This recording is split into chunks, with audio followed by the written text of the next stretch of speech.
Anyway, on New Year's Eve day a year ago, while the Spencers and their son slept, a pipe bomb exploded on the porch and smashed through the windows of the house. Police said the bomb was intended to wipe out the family. Attached to the bomb was a note that read, "Nigger be warned. We have time. We will get your firstborn first." It was signed, Viva Boston, KKK.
Better turn around, Yum. Hey, don't come back! Don't come back! What? Don't come back! Hey, there's a new boy in front of him, Come on, Yum! We were riding down this block, and these white people start saying, "Get out of here, niggas. You know, get out of my neighborhood. Don't come to this neighborhood." And then they start hitting on her. Throwing rocks and everything else. Throwing rocks. Because we were in their neighborhood. We went on a bike hike to McDonald's. We didn't mean to bother anybody. We had a nice We saw a time parade. We down saw there. a gathering, so we went down there to see what was happening. All right. I mean, we didn't bother anybody. We weren't looking for trouble. I never even know people around here were like that. I've never experienced anything like this in my life. What happened to you? Nothing happened to me, but this little boy, short boy about my size, or little short, had picked up a rock, and he was in the front of all these tall honkies. But he threw the rock. He tried to hit my sister, but he almost hit me about that much away from me. And I was sure wish he had hit me with that rock. I would pick up the rock right next to me and hit him right dead in his face. They always say niggas are doing everything. They always say we're doing everything, right? We didn't, every time the white people come down the block, we don't push them out their neighborhood and throw rocks and start hitting them. We don't bother the white people around our neighborhood, but when we get in a white neighborhood, they just push us out. Yeah. Everybody with us, they said we're nothing, you know, they were a piece of dirt, dogs. I mean, that's the way you treat an animal. I mean, God, we're human beings. You don't treat other people like that. It's just wrong. Black, white, I don't care. A person is a person. Skin should have no bearing on how you treat a person. That's just wrong. I hate their goddamn guts. You don't hate them. I can't say that I hate them. I can't say that it's totally the kids' fault. I mean, I'm sure their parents had some bearing on the way they feel and everything else. I think it's just the system. I don't know. I can't say that I hate them because I don't hate anybody. Do you forgive them? No.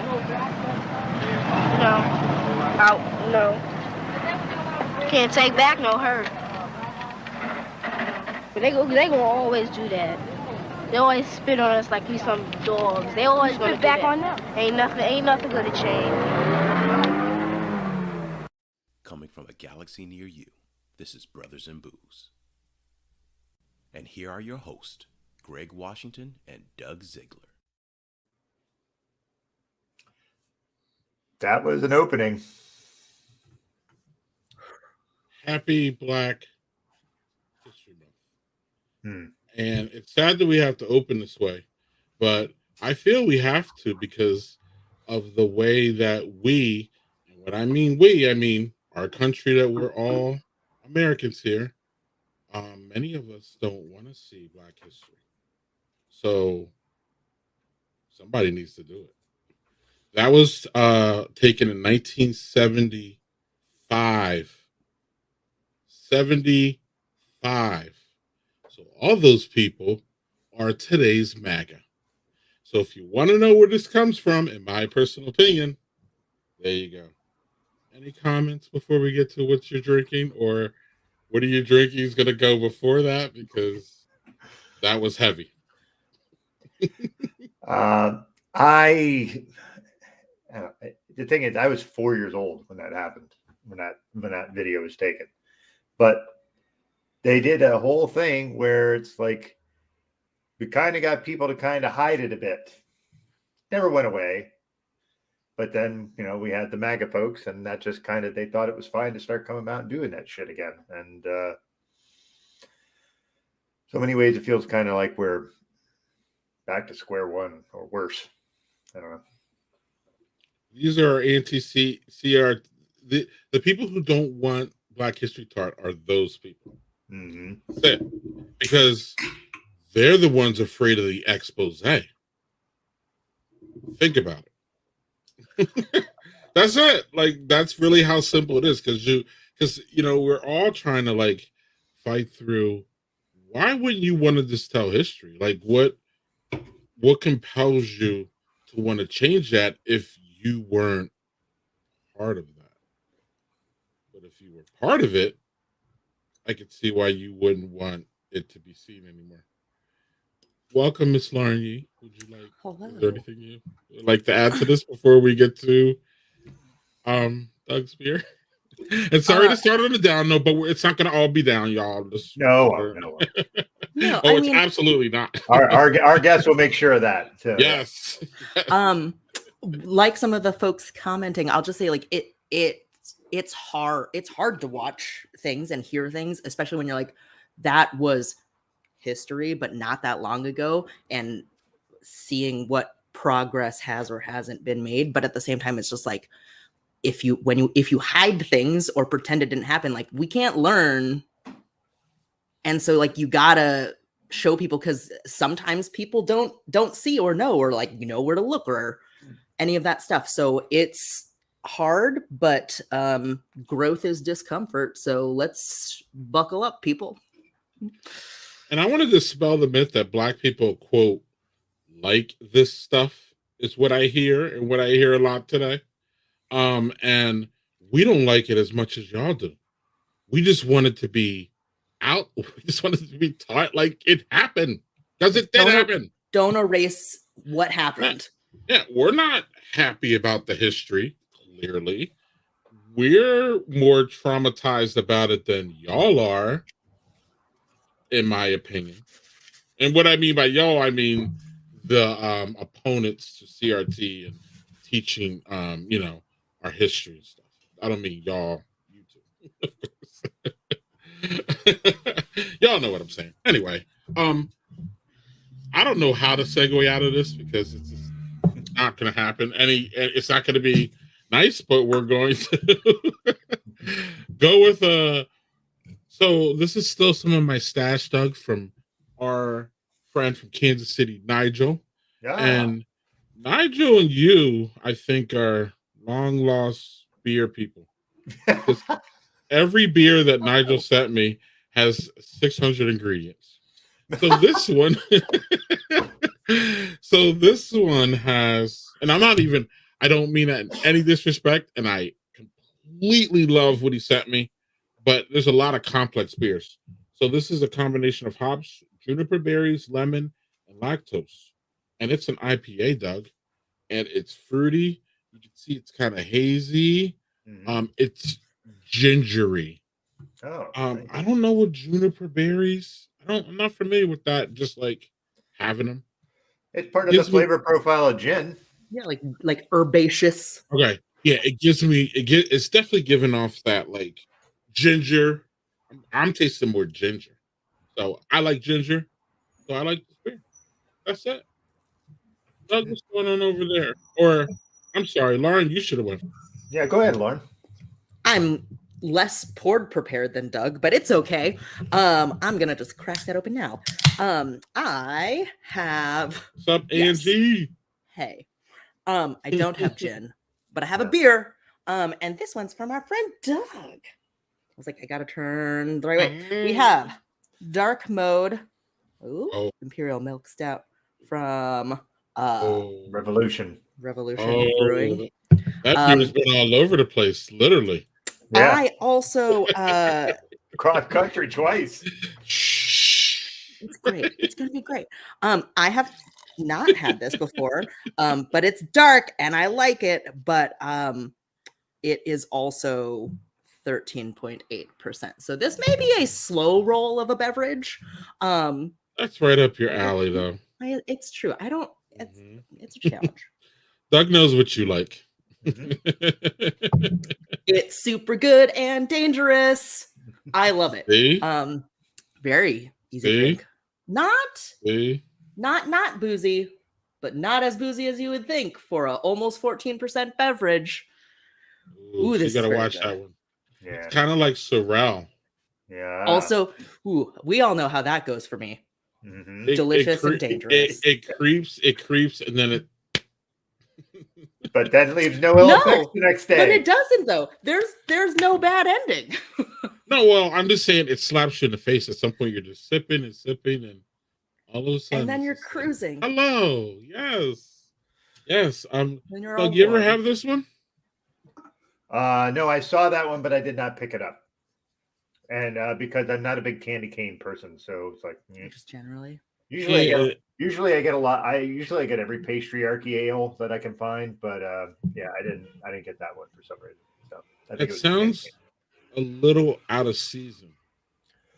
Well, I mean, it's just stout, so it keeps. I'd imagine the adjuncts might fall off a bit, but yeah. Yeah. But I'm like, this Just sounds flavor like a profile wise. It sounds like a holdover from the holidays. It might have been. That's okay. Which is We all not a have problem. to pace ourselves then.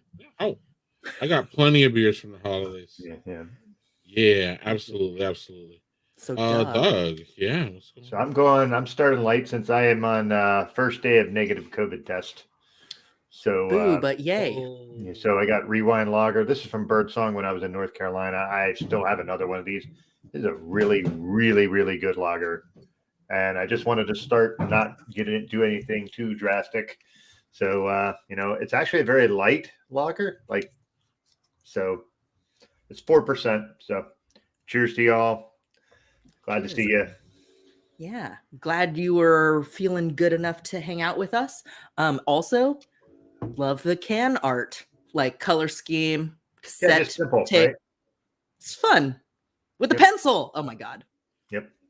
Kids these days. With the never pencil. understand. Sorry, you made me go John Wick there for a minute. With the pencil. Doug? Yeah. I'm faring really well. Here's the thing. I can't take Paxlovid because of the blood thinners that I'm on. So they put me on something called Lagavrio. I can't even pronounce it. But it's something that you could take to kind of offset some of the symptoms. First 2 days were coughing like freaking crazy. Third day, I was still coughing a little bit. I did the Cult Bar show, and but I was able to manage to mute myself when I had to cough. And then yesterday was fine, and yesterday was pretty good, and today I'm perfectly fine. So thanks for asking. Yeah.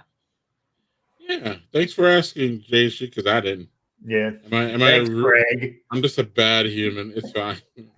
But I'm such a bad human. But you are the company you keep. Mm-hmm. And I'm around a lot of good humans tonight, so it's going to up my profile. That's how I see it. Not the least of our guests, because that is an Right. extraordinarily good human. Look, I'm definitely not talking about you. Come on, man. Yeah, well, we know that. I've been around you for so long. You still haven't brought me up to. Come on now. I've been waiting. Let's go. Hey, man, I've been dragging you down. Right. Elevation. So let's all get elevated and welcome our fabulous, funny, talented, smart. What else we got, Lauren? I forgot where you started, but amazing human in all shapes and forms and sizes, and writing and creation and thoughtfulness and knowledge learning, gaining, all the things. None other than. He's shaking his head in the back, which is great. I mean, how the fuck drunk are y'all, really? You just started drinking. How drunk can you possibly be already? Jackie Summers. What's up, y'all? Did we set too high of a bar? We just really like you. Listen, I seriously like hanging out with y'all, but I'm mad that you had that whole conversation about the intro, and I didn't get to participate in that because we got worries. You do now. Floor is yours. Let's go. I'm muting. I said my no. piece. No. I don't want you to. I want to be interactive about this. I was listening, and I thought to myself, I know all of those black women as adults. I know the one that was like, well, black or white, it shouldn't make a difference of the color of your skin. I know that adult human being. I know the one that was like, do you forgive them? No. I hate them. I know that human being. I know them was like, I can't hate them. I can't hate anybody. Yeah, I know her too. Like, what I loved about it, and it's hard to put things into the perspective of love because of the subject material. But what I loved about it is I recognized all of those people, and I really, really hold on to the belief, naive as it may be, that love is just more powerful and love gets us through. And as much as all of what that was hurtful, I mean, legitimately hurtful. And like my parents went through it because they were that only black family around for miles. Like I know they went through it.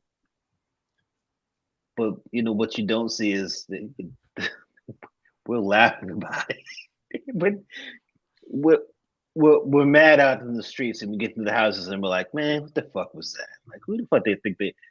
We're just because we know, because in our hearts we know. Y'all are mad because we're here, but this is just a start. There's gonna be so many more of us, and you will all leave to the suburbs, which they did, and pay more taxes for less infrastructure. But it's better than being around black people, so yeah, like again, a super harsh subject. I loved it because I know all those human beings as adults. I'm one of those human beings as an adult. That was my time. 1972, I was 5 years old. I get it. Yeah. I was 4, so yeah. But I was in Miami. I was like a little kid then. Say Miami? Yeah, I was where I was born. And then I don't know if I knew that. When I was 4, we moved from Miami to a 400-person town in Pennsylvania. It was a little bit of a You're like, culture great, shock. okay. Anyway, little sorry. bit of shock. Not meaning to derail Jackie there. Sorry about that. No, it's all good. So here's my thing about Black History Month is I refuse to let motherfuckers fuck with my joy. Like my joy is indelible. I realize that there are people that hate me just because of who I exist. And you know what? Fuck them. I cannot spare one joule of energy caring if they hate me because I exist. I live rent-free in motherfuckers' minds. I'm all good with it. You got a lot of real estate. For real, right? What's up, Lauren? I mean, I don't know if this is specifically a question, but just in conversation of like Jackie talking about this clip, and it's something that I feel like I hone in on. I don't know. Comes up a lot for me is just like the clip that was played and sort of like what you were talking about of like, I know these people as adults, but the sort of juxtaposition that's interesting to me that I'd love to hear otherwise about from any of y'all. But just the like kids, younger kids know so much more or can like see through so much more than we give them credit for. And like what even just if anything like that happened with adult, like if I'm thinking about that happening now with adults, the level of ability to communicate the feelings or the unfairness is not really surprising me, but like the kids see what's happening like at its core. And I think that that's really, I mean, I don't want to say impressive because it doesn't have to be impressive, but it's like it's rarer than it should be. And yeah, I don't know. Something about that just really speaks to me, and I don't know if that hit for anyone else either. I mean, I have Alzheimer's these days, so I'm super impressed that that I can remember what I'm doing from one room to the next. So yes, kids be smart, and adults be underestimating them because I know they did it to me when I was a kid. That was a mob, though. There was a lot of bad groupthink there. And where did all those, this is where again education comes into play. Where did all these kids get together and start saying this stuff and learning all this stuff together? That's the scary part, Jackie. But Greg, that is they are being educated. They are being educated. They're learning it from somewhere.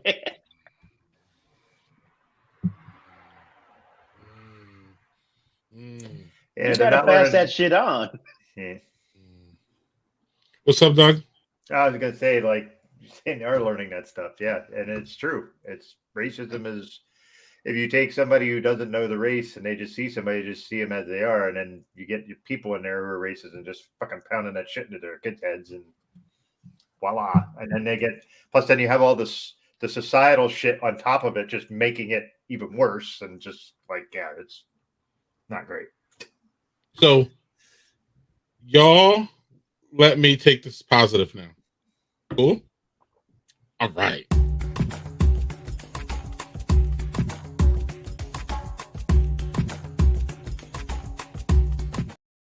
So, we're going to talk about positive stories about African Americans and shit that you probably know or may not know. You probably don't know, actually, because they don't teach us shit and they don't want to. This fabulous young lady, y'all should know a whole hell of a lot about. Her name is Simone Biles. She is a badass gymnast. She is a fucking great, wonderful human being. But what I want to, everybody knows who she is. A gazillion time Olympian, a gazillion time world champion. I mean, just everything for a 24-year-old resume. I mean, come on. But to me, Simone's biggest achievement is when she said, I'm not playing. And she showed her mental health and she showed how strong she was as a person when, she was having a bad moment. And she said, I'm not doing this. I don't have to do this. And half the world lost their damn mind. And the other half of the world, or it felt like half to me, were like, man, that's such a big power move. And it really was a power move. And to me, it was a power move to our mental health community, our people who struggle with mental health, the people who literally have to go to their jobs every single day. She's so kick ass at what she does that she had the privilege that she built up because she kicked so much ass, Doug, that she could tell these people no. But a lot of times we can't say, no, I can't come to work today because I'm having a bad mental health day. A lot of us don't have that privilege.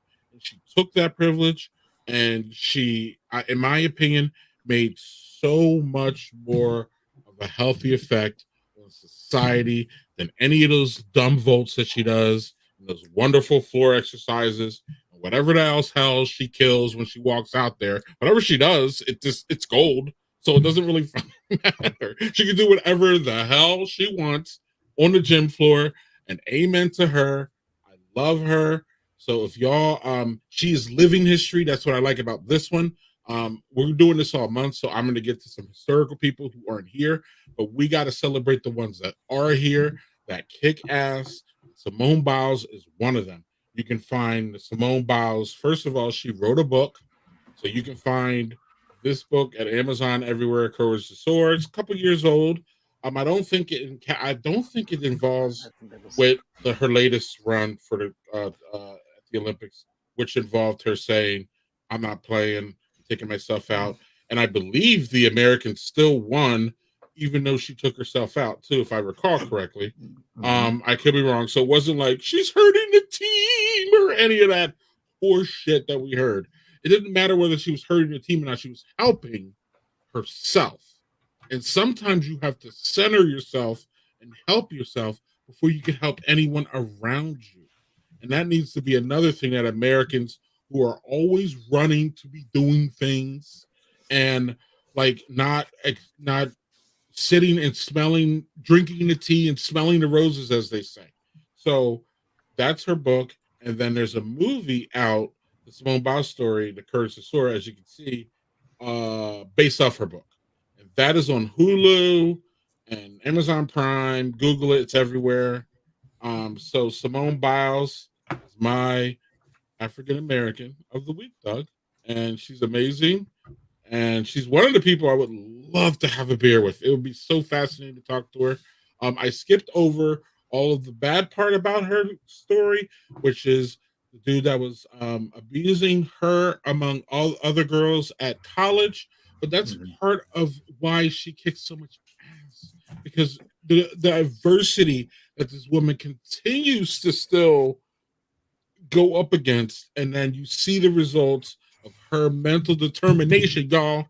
If she would, how could she do any of this? And y'all out there calling her mentally weak? Get the fuck out of here with that shit. Thank you, Simone Biles. Kick ass, love her. Check out the movie and her book. Cheers, y'all. Doug. Anybody? Oh, before we go to Doug's, or I'm sorry, we'll go to Jackie's next. But I want Doug's next. Okay, Doug's next. But I want if anybody wants to jump in on Simone Biles, talk about her. Here's the time. Yo, I mean, like, it's watching her. Is it art? Is it magic?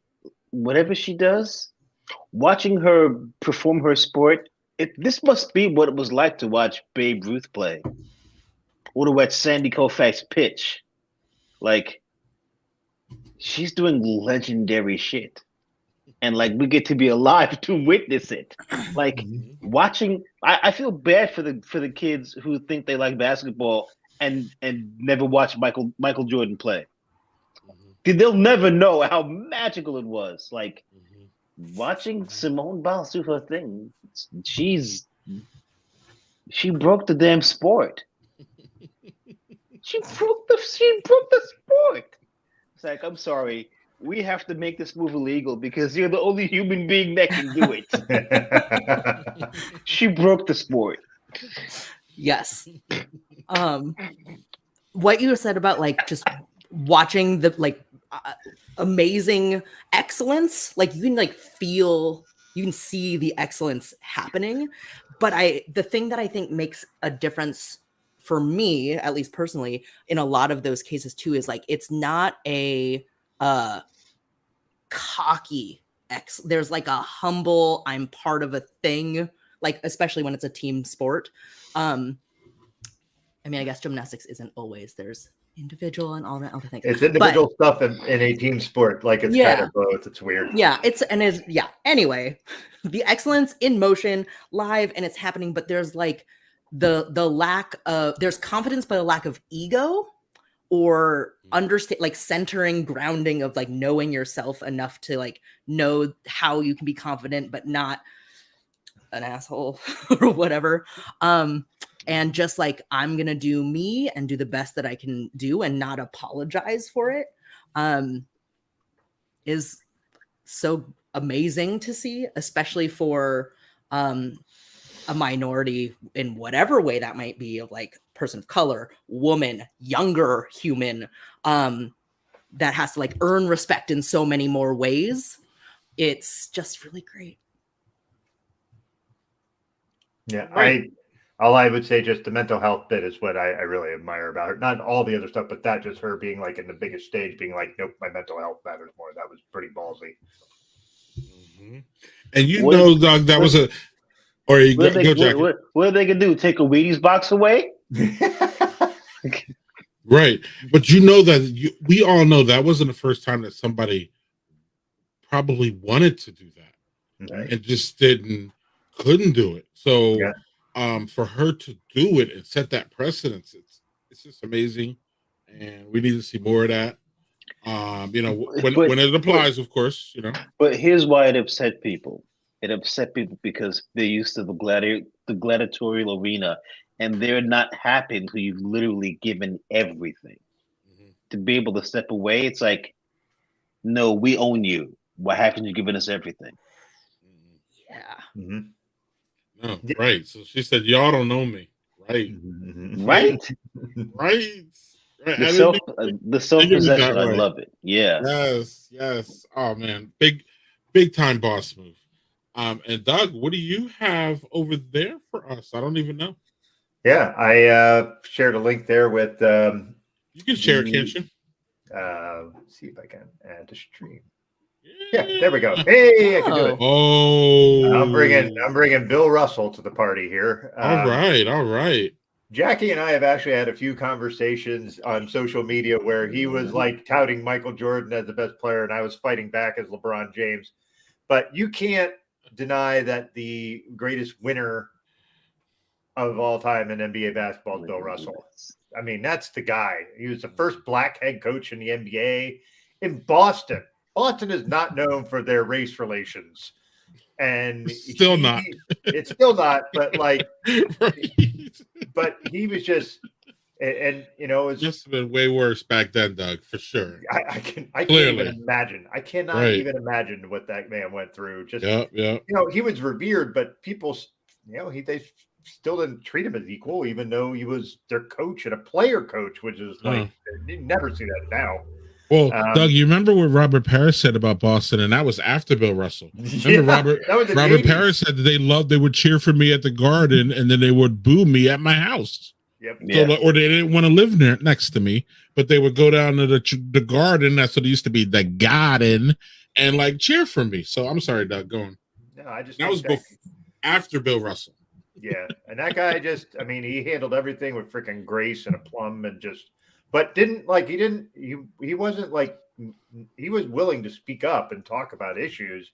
It's just he just was like kind of graceful about it, which kind of made all the other people look freaking ridiculous, which they look ridiculous normally anyhow. But I admire and respect the hell out of that guy, and I thought, since Jackie and I've argued about LeBron and Michael Jordan a few times, that I thought I would bring basketball into the mix.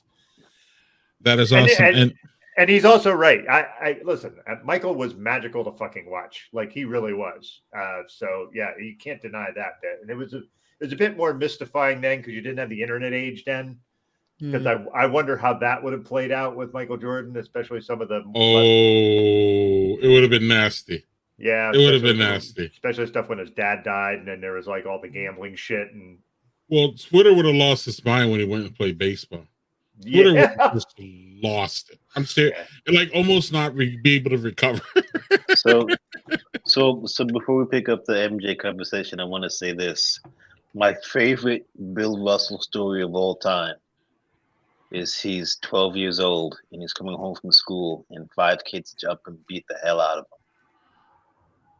He goes upstairs to his mom, and he's snot on his face and blood on his face and busted lip, and his mom goes, "What happened?" And he says, "Mom, 5 kids jumped me and beat me up." So she grabs him, put on his coat, and they go looking for the 5 kids. And now he's feeling good about himself because he's got his mom with him. And his mom finds the 5 kids, and she makes him fight all 5 of them one after another. Holy shit. That I'd never heard. He said, and he tells a story. Look it up. It's so good. He tells a story. The point is not whether or not you win or lose. The point is, did you stop fighting? Mm. Jeez. So if we're Yikes. talking about the greatest winner in basketball of all time, I mean that's inarguable. Yeah, I don't think you can argue that no, point. no argument for me. If you talk about the greatest longevity of all time, again, you're gonna get no argument from me. Yeah. Bron is doing things at 38 that Well, that I can't do. So I'm gonna yeah, shut well, up. Kareem was doing it too, but Kareem was doing it. I think his last season he was 40, but yeah, I agree. That's a freaking badass story about Russell. Holy crap! Yeah, look it up. It's so good and it's true. Like that was how he went through life. I might not win, but you're gonna know you were in a fight. Right. And I don't care if there were five of you. Right. Yeah. That's how Yeah. he was raised, and I felt it in my soul. Yeah. And not to correct you, JHJ, but yes, he's a legend in Boston. He's a legend everywhere. Yeah. He's a name. I mean, and he RIP recently passed, right, y'all? Yep. This year or last year. But longevity and I mean, just the outpouring when he passed was just part of who he was, and he was just amazing. Lauren, last call for Bill Russell. I don't know if you know anything about him, but if you don't, that's cool. Not anything like Jackie's story. I was like, I played basketball and I know the name, but I don't timing wise know slightly less potentially in just oh my gosh, was that my internet? Sorry. Yeah, I like recognize the name, but I don't know the deep stories, but now I want to go look some up. Yeah, and Doug, real quick before we move on, is there any do you have any media associated with him? Is there like a movie or documentary or there a is book, you know any? There is well, he's written I think 2 or 3 books, maybe more. Okay. Okay. But there is a documentary about him specifically on Netflix, and I cannot remember the name of it. Cool. But people can look it up, so that's cool. Yeah, but it's all about him, and I think it's actually called Legend or something like that on Netflix. So yeah, it's just on there. So. Okay. Anybody almost has a documentary at this point. I found out recently. Well, some people are more worthy of them than others, and he was definitely worthy of one. For sure. So it's time for Jackie to present his to us. So I'm spoiled because for me, listen, I talk to the ancestors all the time, and the most important person of color, most important Black person that I'm thinking about right now is my dad. My dad was born in Harlem in 1922 to Caribbean immigrants.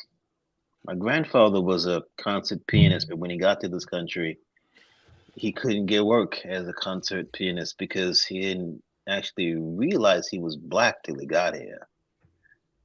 So he took work as a piano tuner, and my dad and his siblings got music lessons from infancy. My dad could read music before he could read words. He gave his first concerto at 6 and wrote his first full-blown composition at 8. And by 15, Louis Armstrong was scouting him, and they had to send him away to private school to finish his education so he wouldn't be, a teenager on the road with a bunch of jazz musicians. He graduated, started working for Armstrong at 19 and never went back. He played music for 60 years. That's all he ever did. He played about 15 instruments, but mostly he was piano. He was a vocal teacher. He taught Eartha Kitt how to sing, a few others.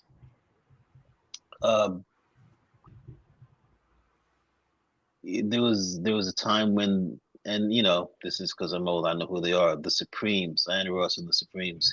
He was their first musical director. And it's funny because there's a lot of other things he could have done, and he chose to have a family instead. And it's wild, to think about. My dad was a jazz musician in the 40s. There was so much of all of the culture that jazz brings around him. There was drugs, there was violence, and there was just gratuitous sex. And here's a guy that marries the girl he's loved since he was a kid and changes his religion to Islam for a sense of community, becomes a complete teetotaler, does not drink, doesn't smoke, doesn't do any drugs. All he does is when they finish their gigging, like go back to his room and write his wife. Picked up yoga. He picked up yoga in the 1940s so that he would be calm of mind and spirit, and kept up his practices his entire life. I mean, I remember him being 80 years old. 80 years old. And he could still toss me across the room because he had spent years studying Aikido. And the reason I'm blathering about this guy who nobody knows about is because just because you don't know about it doesn't mean it wasn't fucking historical. Like, that shit's on you. There's so many stories out there of these remarkable people doing the most ordinary things because there wasn't any other standard for them. There wasn't a choice. There wasn't an option to be just okay. There wasn't an option to be pretty good at stuff. Like, you had to be fucking excellent because it was that or die. I mean, if there's one thing that's real in this country, it's that it has no use for mediocre black people except for jail. So excellence was always the only path. It's both ordinary, it's the most ordinary thing, and that doesn't mean we should take it for granted because not everyone gets a movie made about them. It's mostly just people trying to live. When your survival is tied to excellence, you'll do great things as a consequence of living, not because you're trying to. My dad was just trying to feed a family. He did a good job. Yeah, I echo what Stephanie said. He must have been good shit to just sit down and listen to. And just have him just play whatever.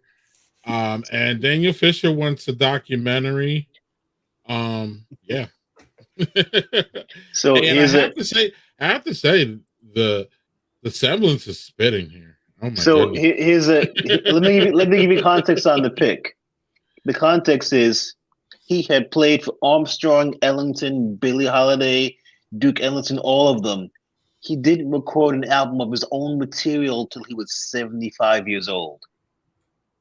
That was his album cover for his first ever album of his own material at 75 years old. I'm going to repeat that again for the folks in the back.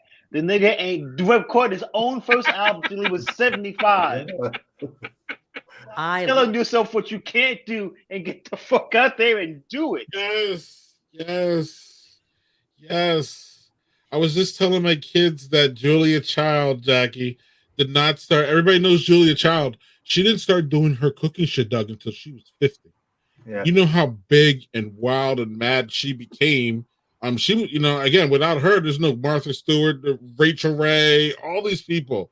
Like, so yeah, 50. And he said, hold my beer on that one. 70. Woo. The first album. Ooh. That's so amazing. So here's a you talk about what it was like. My dad was part of this band called the Harlem Jazz Legends. It was all of the session players from all of the great jazz acts. So it was Louis Armstrong's pianist, my dad, Fat Waller's guitar player, Frank Sinatra's drummer, and they were all like, he was the youngest. My dad was the youngest guy in the band at 80 years old. He was the youngest guy in the band at 80 years old. And every Saturday night, there was a club called the Louisiana, just north of the house on Broadway. Cajun Spot, the Harlem Jazz Legends, 8 and 10 o'clock every Saturday. For 7 years, that was my thing to do. Like, I didn't date. It's like, yo, I'm going to see my dad play. You want to hang out with me? That's what we're doing. Get to the spot, bucket of crawfish, Corona beer. My mom sitting in the front row, blowing kisses at my dad as he plays. And they're these, I mean, they're just so tiny and frail until you put the instruments in their hands. And then they're all over the place. And then you sort of have to help them down off the stage again. Like, those are great years. Mm. Yeah, those were great years. Music does magical things to humans. Like what you just described, and also just like how music stays with us and what it means to us and how it holds memories, like anchors things. I love that so much. And I love that you had so much of it as part of your life, it sounds like. So I will share something very personal. I lost my mom last year, and the year leading up to her death, she was in the hospital a lot, and it's disorienting. It's when at a certain point, everyone's got a certain amount of cognitive disorientation. She was 93, moving all around from hospitals. It made her confused. What always centered her was I'd get there in the morning, I'd open up my laptop, and I'd play some jazz. And she might not know what she was doing 10 minutes ago, but she remembered every word of every song from something that was recorded 70 years ago like it was yesterday. And it grounded her. And once she got to hearing the jazz, she was like, oh, okay, I understand everything now. We're good. Yeah, sometimes it's all it takes, just nice little grounding moments. That was awesome that you could share that with her. Yeah. Mm-hmm. Jackie, did you mention the name of the album? The name of the album. Hold on. You know what? I'll pull it up. Cool. Because we got a bunch of people asking about it. Daniel says you're never too old. Yeah, we would have loved to have been there for sure. Daniel says sorry for your loss, Jackie. May her memory be a blessing. I'm gonna put it into our group chat, and then you can pass it on. That's my dad. Doug, I can. What, dude? Doug, I can. I'll share, Doug. Okay. Do we got sidekick Bowie over here?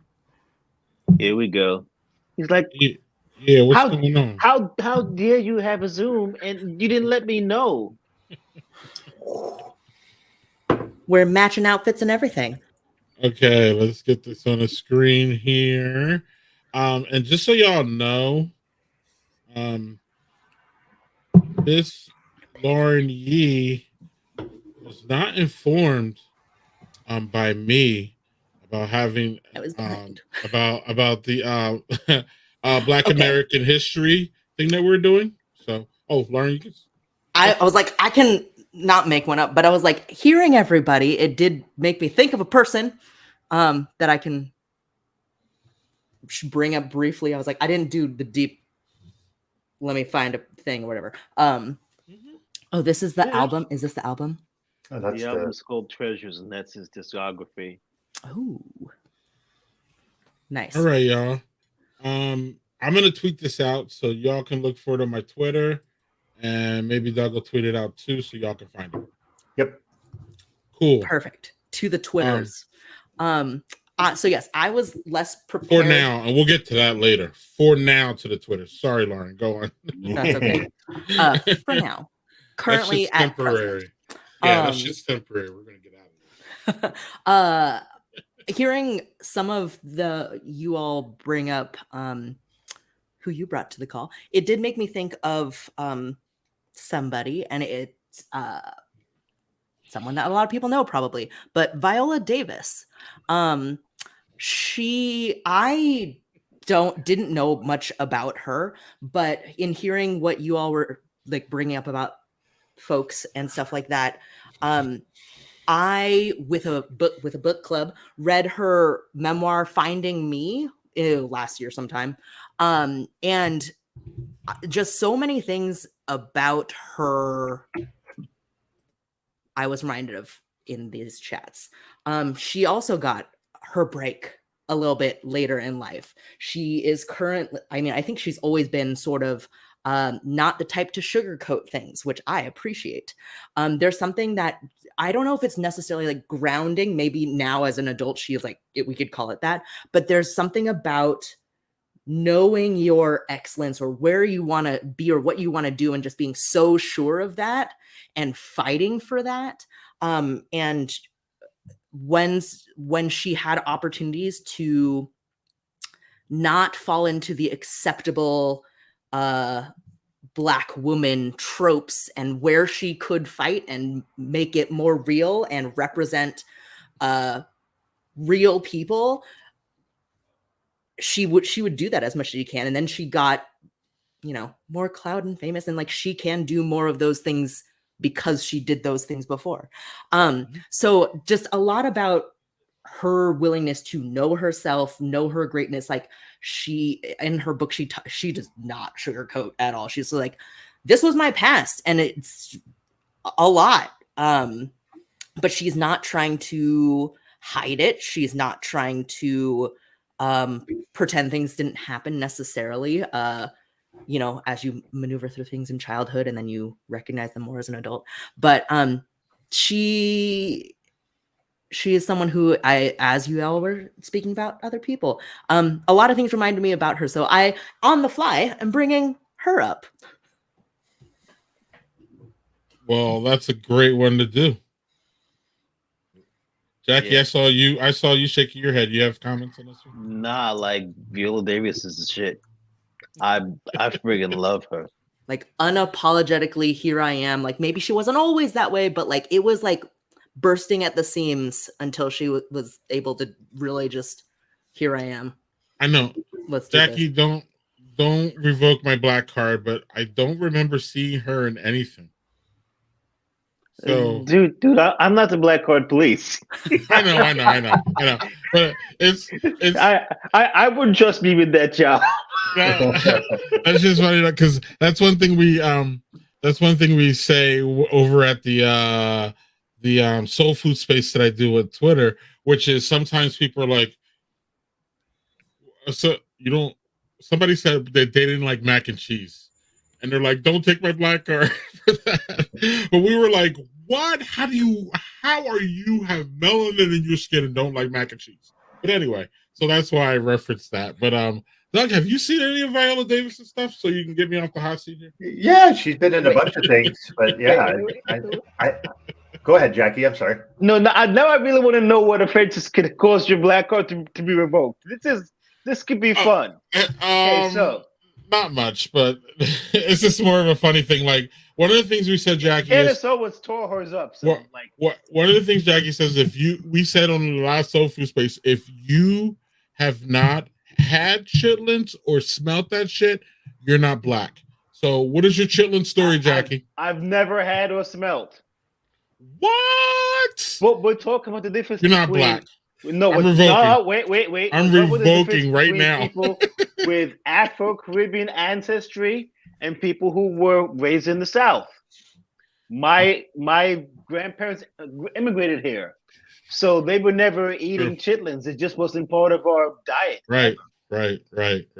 Still black, but still very different experience because again, it's a big diaspora.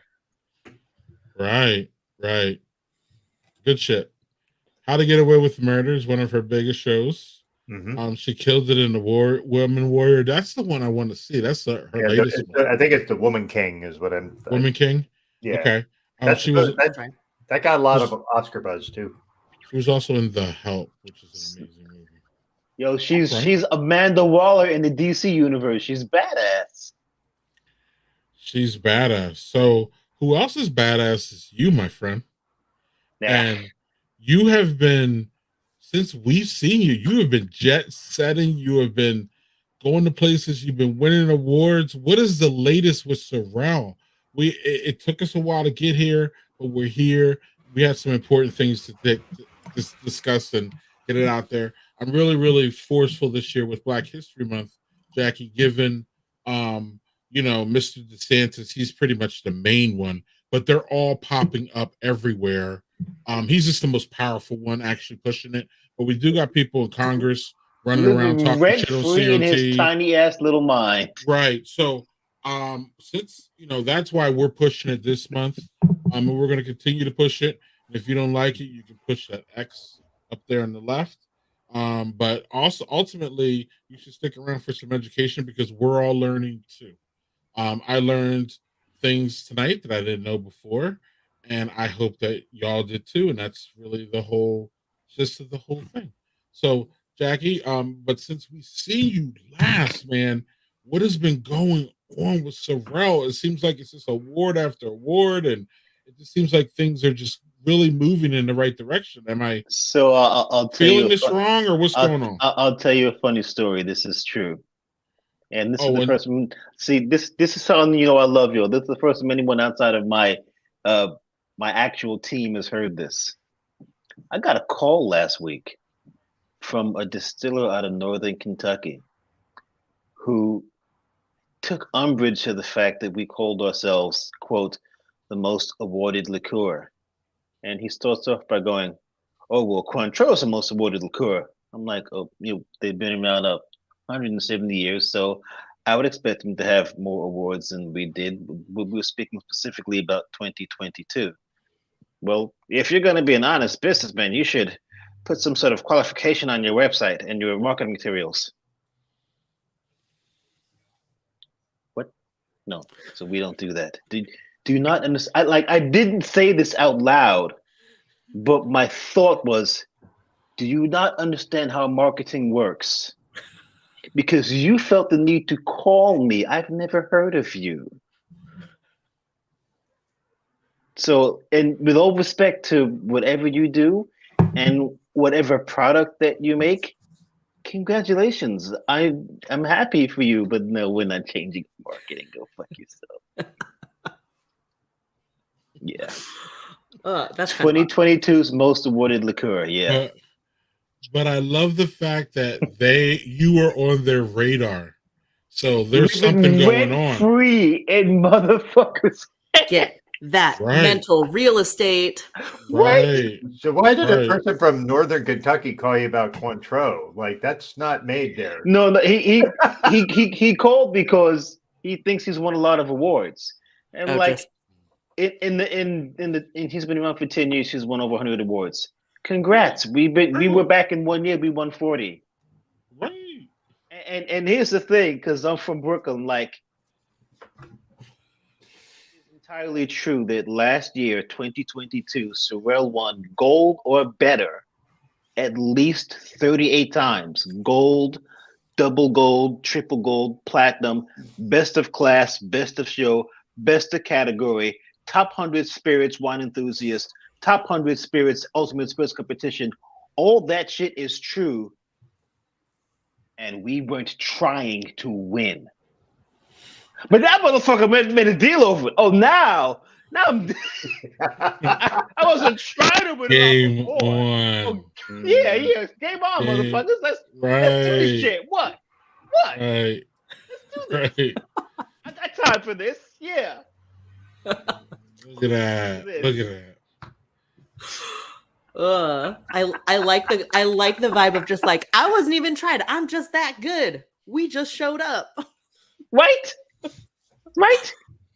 Is that a challenge? Is that a challenge you present to me? Seriously. Wasn't it also a James Beard finalist? I was a James Beard finalist last year. That's true. I wrote an essay about a tradition that we have in my family called Family Seafood Fest, where we would all show up at my parents' house and eat mounds of seafood. And the motto of the Family Seafood Fest was all the food you can eat and only the family you can stand. Look at all those awards just scrolling by there. Holy shit. Yeah, that pissed him off. He actually stopped and counted each one. Wow. Okay, Woo! that is someone. Oh, Do you not have better things to do? Right? Right? Here I am, living my black ass life in Brooklyn, winning shit left and right. Like, am I up on your website counting your awards? Get the fuck out of here. Bzzz. Love it. I could watch that shit scroll all day. I love it. I It's really could. but like, so my designer, Chris Wright, I've known since we were snot-nosed kids in high school. He's the best designer I know. I specifically asked for this feature because it has an effect. There's a cumulative effect of like, holy shit, like it really does feel like it's a lot to count. And if it feels like it's a lot to count, it's because it really was. Like we had to put an Excel sheet together to track this. that's a spreadsheet. When it gets a spreadsheet form, that shit's serious. When you run out of like fingers and toes. I tell That's my good. team to not take it for granted. There are brands that go their entire life cycle and they claim one gold, maybe two. We did a total medals over 60, not including bronzes and silvers, but at least 38 gold or better. Yay us. I mean, I'm no liqueur connoisseur per se, but I'm all for it, and I agree. So can we get our second beers in here real quick before I get to Jackie? Because the next question I have for him, I'm pretty sure he's gonna go on a rant. I could be wrong, Oh, good. but yeah, I'm He's looking. like, yes. I'm kind of looking for a rant here. But Doug, speaking of hibiscus, my friend Nigel sent me a hibiscus IPA milkshake from Oh, Grains and Taps from, I believe, Kansas City. Big juicy, look at that, look thick at that thing. looking milkshakey IPA. Nice. Doug, you would actually probably like this. It's not really overbearing. The hibiscus is kind of big, kind of like in Sorel, and it's fun and hoppy and nice. What you got? I went with something my brother-in-law gave me. It was from Great Notion, which is Great, a great brewery. yeah. So this is this. If Zach was on, he'd be giving me shit. This is a tart ale with Oh no, blueberry, maple syrup, and coffee. Oh, it's only 3 ingredients. That's Yeah, not... so look, it's got the little bear, and he's got the pancakes. With the Yeah, Great Notion. That's blueberries and good. coffee. Yeah, their can art is just fucking high end. Yeah, so this It is really called is. Unbalanced Breakfast is the name of it. Okay. And there's how it looks. Okay. So, Nice glass. yeah, you can super smell the maple syrup is like really prevalent when you put up Oh your nose. no, it's gonna be sweet as hell. No, it's not. It's very tart. Wow. Okay. But what's interesting is the maple syrup is not that prevalent on the taste buds. The coffee is a little bit on the end. The blueberry is really coming through. So, yeah, it's really interesting because the scent is all maple syrup, no coffee, no blueberry, no nothing. But the flavor profile is much more muted with the maple syrup when you get the other ones. So, yeah, this is interesting and good. So, Jackie, are you one of those woke companies? One of those woke companies? Yeah. Have you gotten asked the stupid question yet? Because you're going to. Because now they're trying to label companies woke. Remember, who was it? Band-Aid is woke. So because they got brown Band-Aids now. Let me be super clear about this. Disney is woke, even though they give all kinds of money to Republicans. Go on.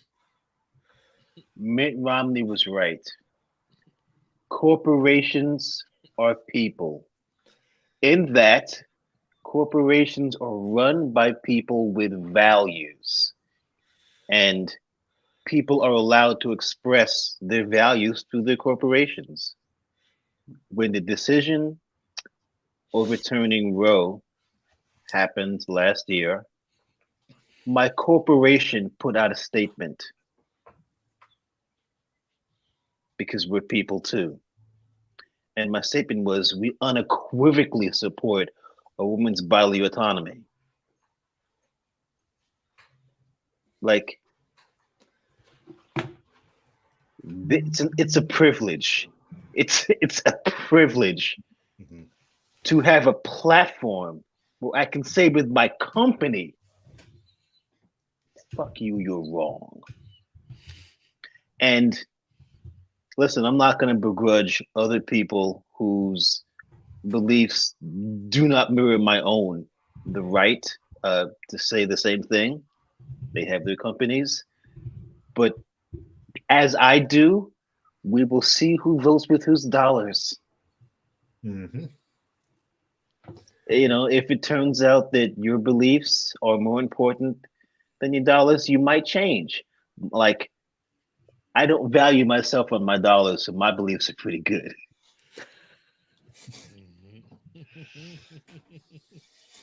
Lauren, do you have a follow up? To that specifically? Yeah. You don't have to. I was like, hard agree? I don't know. Yeah. Hard agree is a good. Hey, I think we're all in agreement on the hard agree. Yes. Yeah, and it's never easy to follow up Jackie, in my opinion. So that's why I always toss it to you, Lauren, because you're more eloquent than I am. So that's how we work. Hey, that was a little bit of an insult and dig at me, but that's okay. I love you anyhow. Yeah. Sorry. I'm sorry. Anyway, because I'm the guest co-host. He's just trying to make it. I can just tell. Sometimes I feel I can just see what the comments are. Sometimes when Jackie's on his social media talking about whether it be Sorel or his values, that these motherfuckers are like, "Oh, this is a woke company," like it's a negative thing. Like I can tell where you're at when that's your angle of all. It's really, really telling, and it's fine because now I know who you are, Doug. Not you, Doug, but I'm going. Yeah, I have a question for Greg and Jackie. So, woke. Now it's used as an insult, and prior to that, before we got to the insult stage, it was kind of co-opted by white people. So, because woke was originally a black term, correct? And then it turned into like it's kind of well-meaning white people trying to be talking about it in a good context, and then conservatives taking it as an insult. Where do you guys think of that? Where do you stand in that, or am I totally off base with that? I just wonder what your guys' opinions are on that. I don't know. I think you read it correctly, but that's a typical, respectfully white person move is to take a word, you know what I mean, and appropriation. Yeah. Didn't I do the same thing with liberal? The word liberal? I'm not sure. Well, you are sure, Doug, because listen, liberal is a word that means, generally in political speaking, someone who is open-minded about things, who is not, you know what I mean? Like it has a good context to it, but they've taken it and morphed it into liberals or socialists and Nazis and blah, blah, blah. So woke is just the next word that they're battling for, and they message so good to their people, Doug. That's just how they destroy any kind of really good message coming out of black or white people, is to demonize it and to and really I think we need to do that back to them more. But yeah, Jackie, what do you got for the word woke? And so remember before when we were talking about the things that could get your black card revoked? Mm-hmm. What I'm about to say can get your black card revoked.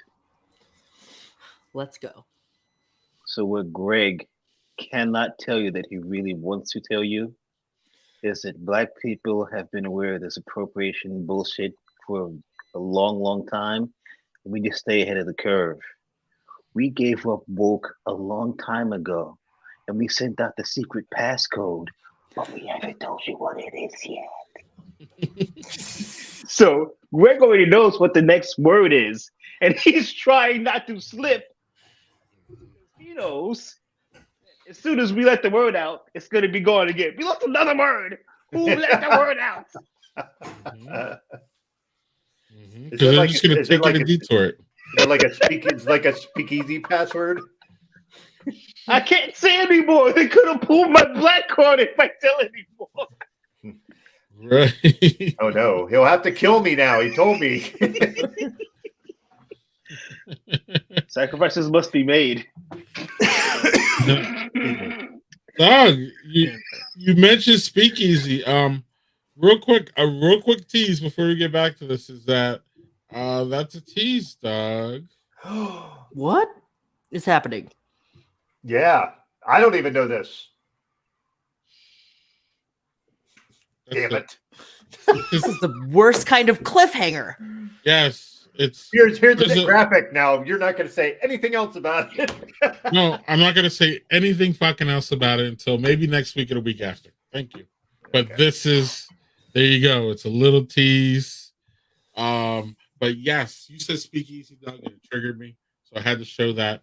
We got something working for you, Lauren. I've been working behind the scenes, Joe. We took off last week, but I was working. I told you I was working. I wasn't lying. And also, what I'm not lying about is it's time for us to get a little messy, Jackie. And I know you don't mind that at all. This is really not that messy, but I want y'all to pick one. So we do a lot of picking things here and then arguing about them, Jackie. You've probably seen it. You know how this goes. I don't know if we're going to argue about this, but we usually, Doug, we talk a lot about fast food and food that we shouldn't be eating, whether it be fried food, fucking mac and cheese. I mean, but Doug, this is my way to like deal with me not having this shit or being able to eat it in excess. So I get on here and talk about it. But these are actually the meals, Doug, that we should actually be focused on. And I want everybody to pick one. Pick one? Pick one. So we got Tuscan tomato chicken, spicy. Oh yeah, let me get rid of that banner on the bottom there real quick. Horseradish crusted salmon or barbecue chicken with loaded cauliflower. Jackie, what are you selecting for dinner? Thursday because I'm largely pescatarian. Okay. Thursday looks like, doesn't it look like spinach on the left there? I couldn't figure out what that was. It looks like spinach on the left, but that's fine with me. Yeah, I could do some spinach too. Right. What's up, Doug? Man, here's the thing. I'd eat probably all of these except not the loaded cauliflower because it's bacon. And I'm steering clear of bacon. So I might actually go with Jackie. One, I fucking love horseradish. So horseradish crusted salmon is fucking delicious. So it's either that or the spicy turkey poblano bowl. That would be delicious too. Although it looks like guacamole on the top, and I'd probably have to suffer through that. Yes, if you choose one, you have to eat all of it, Doug. Damn it. Finish your plate. Wait. You can't finish if you can't finish me. How can you have any pudding? It took me long enough to say that. What's up, Lauren? Okay, I have a question. What Wednesdays? So there's like, okay, it says keto meatloaf. I'm assuming that's the left and the ketchup-y thing. But what is the other thing on there? It looks like cauliflower, right? Yeah, it looks like a cauliflower. Okay. Three of them have cauliflower. Right. This is true. That shit's better for you than potatoes. Well, that's the new superfood. So. Ooh, this is, I mean, like, okay, I love a good poblano flavor profile, but I also do like, okay, I like salmon when it's cooked. I do not like raw salmon. Same. It's a weird texture. I'm not into it. Yeah, I'm with you. And I feel like I personally, like, I could probably make a Tuesday flavors I know how to do, but like, I don't really always know what to do with horseradish. I might go Thursday. That's something that I couldn't necessarily, that I don't know what that would taste like, but it sounds like it'd be good. Mm-hmm. Give me Monday. I'm cool. Your Monday? Yeah, I'm cool. I'm cool with all of them actually, but Monday was probably my lead. But Jackie, tell us what a pescatarian is. I know what it is, but explain for people who may not. It's people who really want to eat meat and don't. I'm kidding. So you're Norwegian.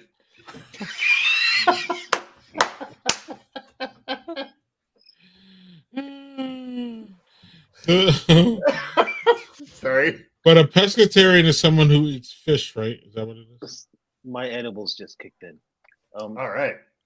Right now. Now it gets Yeah, fun. So octopus fucked it up for me. Right? And Like I can't speak to the motives of other people and what choices that they make and how they're defined. Octopus fucked it up for me. Octopus are too smart for me to eat. Oh my God, they're so smart. Yeah. And the problem is they're delicious. But once you figure out that delicious things can be smart, it's like, now how far down the hole does this go?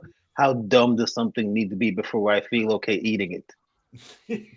Because I'm sure that, like, if I was hungry enough, my cat would be delicious, but he's smart as hell. But he's looking at me like right now, like, how dare you? First, you fucker. Yeah, like, I will get you. I will eat you in your sleep. You're gonna die before me. Cats are, they will hold a grudge. So a few years ago, I came to this decision that I was going to attempt to be more conscious about what I ate. You know, like, I don't want to put the label on it, because with what I do for a living, you're out all places at all times of night and you eat whatever you eat. And I understand that there's a level of privilege in being able to go, I'm going to say these are my food choices. There's a lot of privilege in that. There are people who, like, listen, if it's in front of you and it's keeping you alive, do your thing. There are whole cultures that know how to ethically and as part of their religion work with animals and consume them, and it's respectful, and I'm all for that. Like, I get to make a personal choice. My personal choice is I try to avoid things that have a spinal cord or a central nervous system. And even that I know is bullshit, because you could watch a scallop react. Something's going on. It doesn't have a brain that we know of, but there's some sort of consciousness. It's just not something that it's me making myself feel better, right? Everything's like a consciousness. At the end of the day, we're all eating sunlight. We're eating something that photosynthesized something, and then we're eating that of the thing that ate that. So I'm sorry, I'm being long-winded about this. I don't feel like I want to speak for all people who've made a choice. It's just me. I'm trying to eat less meat. Doug and I can relate. Yeah. Like, red meat for me now is like, that is a treat. Like, So- it's like once every 2 weeks at this point. So, Doug, the new thing being introduced at my house is this thing we call tofu. This I thing we call tofu. this little thing called love. Tell us more about it, Greg. It's something else. I absolutely hated it since I was in my 20s. And now I'm just trying to keep an open mind. And I had some and it was fine, but there's still that mental break there. There's still that mental thing, Jackie. And I just don't like the texture of it. It's just a mental. Yeah. It's definitely more of a mental hurdle than it is a physical. So I'm going to try some scrambles, Doug, and some other things, and I'm trying to eat it out too, maybe at restaurants, to see if I can. Yeah, get someone my who knows mind- what they're doing, Right, make it right. tasty for me. and just not really try to think about, oh, this is tofu, and like focus in on it. Just do what I used to do when I was young. Just pile it in. and eat. My cat is sitting in the hallway like, Looking at you now. why are said you that working? This is my time. Come on over here. shit. So I like like that face. He's like little just past the edge. They're like, I am watching you. I love cats are hilarious. So, real quick, and this is hilarious too. Apparently, this is for a window seat.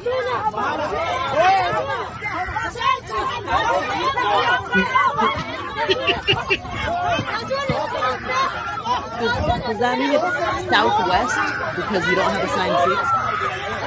pilot. It's a pilot in there. the bars on his arm. What the fuck was the pilot doing back Like, there? is that part of their job now? No, that's not supposed to be their. Everyone's short-staffed. They now have to also do that. Jackie, are you a window seat person or are you an aisle seat person, and will you fight for it? Aisle seat person. Aisle seat. Here's a true story about will I fight for it. I was on a flight to Dallas last year. Recent. Right. Aisle seat, and the person next to me elbowed my arm to get full control of the armrest. And I looked at him and I leaned in and I said, every breath you take is mercy from me. And I leaned back. He looked at me and he moved his arm. Did you really say that? How long was this flight? How far were you going to be on this airplane with this person? It's a 6-hour flight.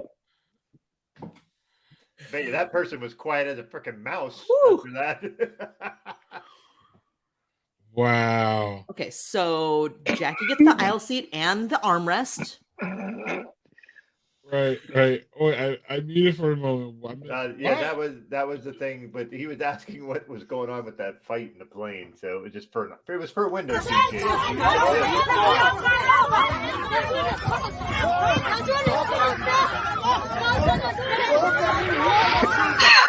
I mean, there's so much going on there, Lauren. Well, why is there more than like one person, two people involved? The caption said that was like a captain and. The caption said 2 families fighting over a window seat. Full on.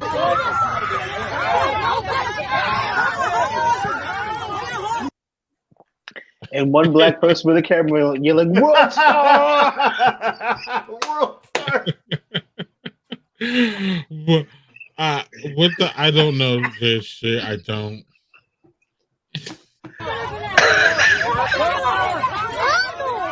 Like, okay, the opening, the first part of that clip, I like do not understand what's happening. Like, are they just trying to be like, pay attention to? I thought that lady was twerking for a minute. I didn't know what the fuck. Yeah, I was like, what? When it first opened, I was like, what am I looking at? And I was like, oh, we're on an airplane. Oh, wait. If you go back to the beginning, Greg, there's this one lady standing up there, and she is just like, she did like the glasses thing. Watch right there. You'll see in a second. Look at her. She's like, she just pulled the mask out. She's like, okay.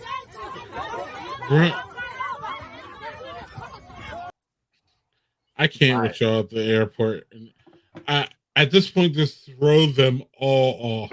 All of you, get out. Like, how do you? Jackie, I don't know, man. You do a lot of You've been doing some jetting around.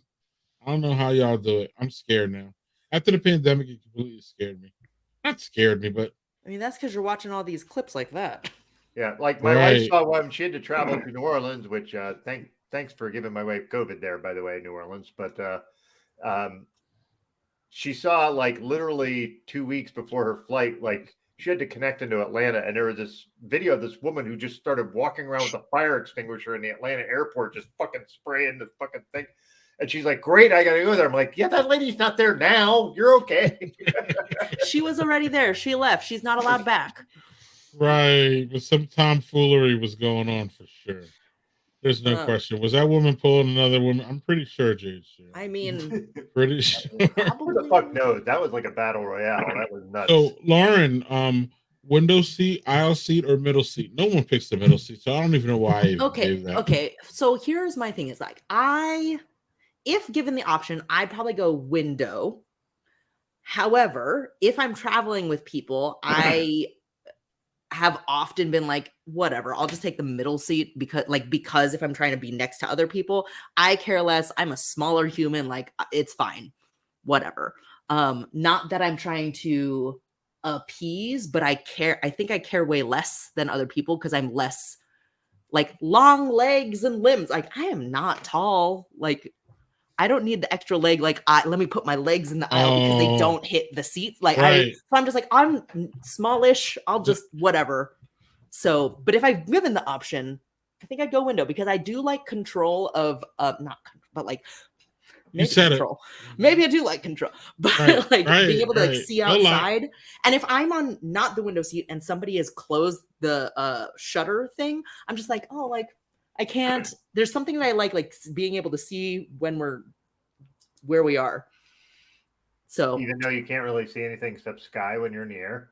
well, also even just like when it's like takeoff and landing and stuff like that, it's nice to know when you're like, okay, we're here. Sure, Or being sure. able to see some stuff, like sometimes it's just sky, or like, oh, I think we're in a cloud. But sometimes it's like I like being able to see, and if it's not open, it's like I might have to, if I'm near it, then I can like see through. I can open it so I can see through it. Gotcha. Yeah, I enjoy that. What about you both? I'll see. But I put my foot out in the aisle, and then the flight attendant has to tell me every time they go by to put your foot back in. And it's just it's a battle. Anyway, what's not a battle is Doug drinking his third beer. Doug, I'm only gonna have two, I think. Yeah. Or one in post or something. But yeah, I had the two that were lower ABV, so I'm gonna have one big one, and it's from my friend Lauren. So Trade it. Yep. So she sent me something from Epidemic Ales I've never heard of. That's a creepy fucking the label. can art though. It is. It's a lot. I feel like you'd still appreciate its weirdness. I don't love it. I do. So this is called Nutty But Nice. It's a peanut butter stout. This is the bigger one. This is 8.5, but I didn't want to go. She sent me another one that was like 12.1 that I was considering. I'm like, that's too big. So considering I'm just getting off the COVID stuff. So Pace yourself.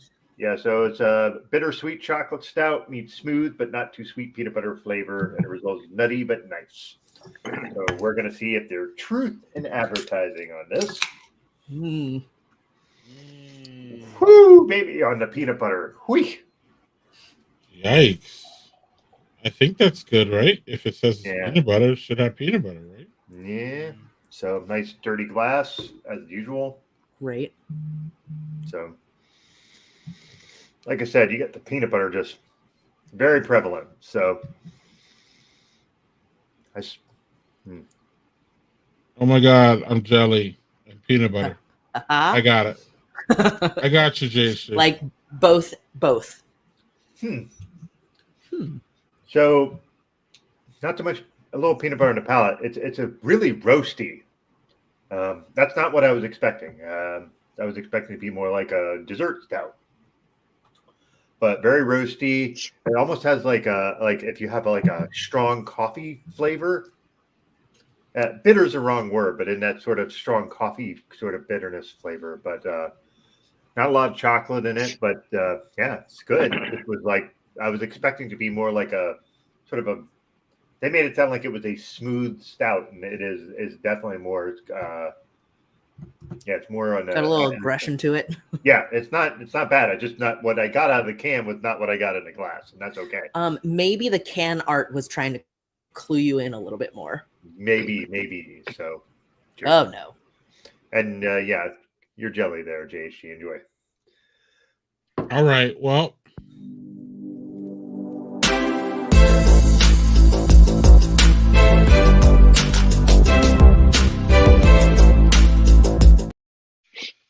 Jackie, I got a note that you have to leave, but do you want to say what you're watching real quick? The thing that's got me riveted right now is The Last of Us.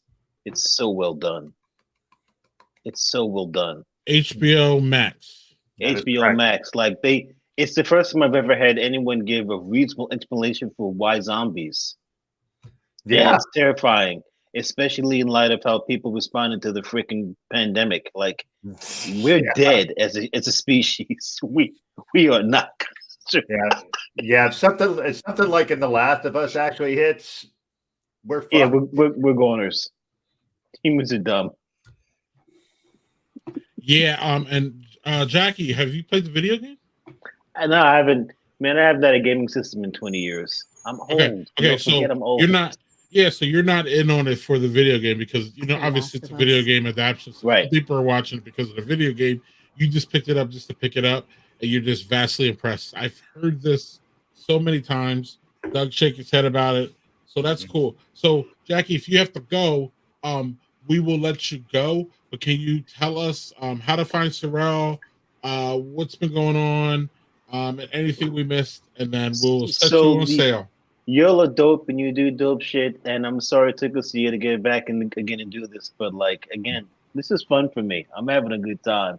If it didn't have to go, I wouldn't. So I apologize again. No worries. You can find Sorel at sorelofficial.com. That is also the Instagram, Sorel Official. Have fun. And listen, again, I had a great time. Hope you guys did too. Oh, we did. Thank you, man. Really appreciate Jackie. Wish you good luck. We will talk to you next year at the same time. This is usually when we talk to you. Maybe. So all right. We will bug you. You stay safe traveling. You still kick ass. Everybody grab Sorel. Any final words, y'all too? No, man, just thanks for being here. And I know you got to bounce. We really appreciate it. Lauren? Yeah. I don't want to hold you up, but like, love everything that you're putting out there, whether it be beverages or words. It's all great. So follow him if you don't. Jackie, go to Barron Flow in August, please. I will do that. I'll see you soon. Peace. Awesome. Peace. Wow. Another fun time with Mr. Jackie Summers. Lauren? Yes. I don't know. What are you watching? I like disappeared and then I came back and I was like, what are we That's okay. That's okay. Her reaction after she finished that beer was really interesting. So I was like, Lauren, are you still with us? I am. I'm here. It's great. Technology is confusing. I know it was a big ABV beer, so I had to make sure that everything was. It's true. I did put food in my face immediately before, so it wouldn't be terrible. Okay. But cool. But Doug clearly knows your palate because I think he hit. Look at that. Doug. Yeah, I still have one or two of those. So that dark mode, I haven't had it on the show yet, but I it's very tasty. You mentioned this before. I don't know if this is where we're going because I'm saying it. That when I was opening it, that it would change as it warms, and it does, but it's not like dramatically different. But it's definitely like, oh, like this continues to be good, but I feel like has slightly different notes. Anytime it's barrel aged stouts like that, like Greg will tell you, the longer it's out, it'll change its qualities a little bit. It doesn't have to be drastic. It'll just change. Yeah, it like I don't know how to describe how it is. I'm just like, no, like it's changed a little. I was like, I don't know why, but it's like less something and more something else, but I have not the right words apparently. It's a Friday. I don't have my vocabulary has reached the quota, apparently. We ain't judging here. I am judging what Doug's watching next though. What is it? Yeah. Well, you can judge it. This show is fucking awesome. Wait, okay. Which one is this? This is like the second and third season now, right? Oh, yeah. No. The second season starts in March. Soon. Oh, okay. That is now next month.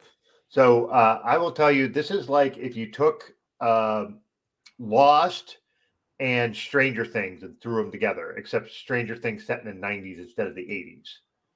Because it's two timelines. It's a plane crash happens with the soccer team in the 90s, and then you see them as adults, the people that made it through, because not everybody makes it through. I heard about so it's this whole fucking like dynamic and back and forth and shit. And the people that made it back are like they've all made a pact not to say anything about what happened there. And they show some of the like there's like snippets of what they did, and it turned into very Lord of the Flies kind of shit. It's like including cannibalism. So yeah, it's a lot, but it's fucking great. Christina Ricci's in it. She's awesome. Yeah, Juliette Lewis plays like this person who is this is like the role I think if you ever want to be like, yeah, that's the only person that could play that role. Like, oh, she was like her young character was like this kid in high school was kind of dabbling in drugs, and her adult is like, I've been in and out of rehab like 10 times. Like, so yeah, it's really fucking superb. I've heard good things about that. Showtime. So yeah, sign up for a free week. I mean, you can buy it on Amazon Prime for like $25 for the whole season if you prefer to do that. But this was just How long is the season? How what's the value of that? well, here's a problem for me. Sorry, hold on. There's so many streaming services. It's hard to you gotta like pick and choose and decide what's worth it. Yeah. So if you can buy don't get the us thing, started on that. but is Actually, it I like was going 6 episodes or like 12 episodes? This is the first season is 10 episodes. And Substantial. So the thing is I'm not a binge watcher. So I probably would have been wiser to buy it, but I was just like, I'm cheap, so I'm going to go do the free trial. Like, and then just I've already ran past the free trial time. So, but I'm paying for it now. But the thing is Showtime is also coming out with a sports short about Mahmoud Abdul Rauf, who is also known as Chris Jackson in high school, and about he was a guy who before now his name has escaped me. The quarterback for the Niners who got ousted out of the league because he knelt for the anthem. Colin Kaepernick. But Mahmoud Abdul Rauf in NBA would turn and pray to Allah instead of facing the flag during the national anthem. Mm-hmm. And that ended up wound up getting him kicked out of the league, basically. So this is a whole thing called Stand. So I'm actually kind of glad I have this. Now I can watch that because that's going to be super interesting to me. Lauren, what are you watching? Anything? I was like, well, okay, so I accidentally blew through White Lotus, which I wasn't necessarily planning on watching, but it was like there. And I was like, oh, I feel like I've heard a lot of people talk about this. Mm-hmm. So I watched that on, oh my God, is that HBO? HBO. On HBO. Clearly, I'm not fully paying attention to what I'm watching. But on HBO Max, White Lotus, and it's within a season, it's like follows a couple of people over the course of a week at like a hotel stay. That's like the premise for the show itself. And season 1 is like one hotel stay and group of people, and not group of people, but like there's like a family and there's like a couple and there's like a hotel staff, and they like it's snippets of what's happening throughout the week. And then season 2 is the same idea, but a totally different hotel. That is also the White Lotus Hotel, but like in a different country. And it's super interesting. It's like I don't know what is it like drama? I was like, I feel like Doug, you look like I've never seen it. My wife watched it and she really liked it. It's like not drama, but it's like not comedy. I'll tell you that. But it's just like not comedic elements in it. Sure. But it's just like seeing there's like a seeing how different people exist and like how they respond and react to different things, and it's just really interesting. It's a longer show time duration. But there's like I want to say like maybe 8 episodes in this season. But I watched them all really fast because I watched them while I was doing other things, and then didn't finish doing things like folding laundry because I got too intrigued by what was happening.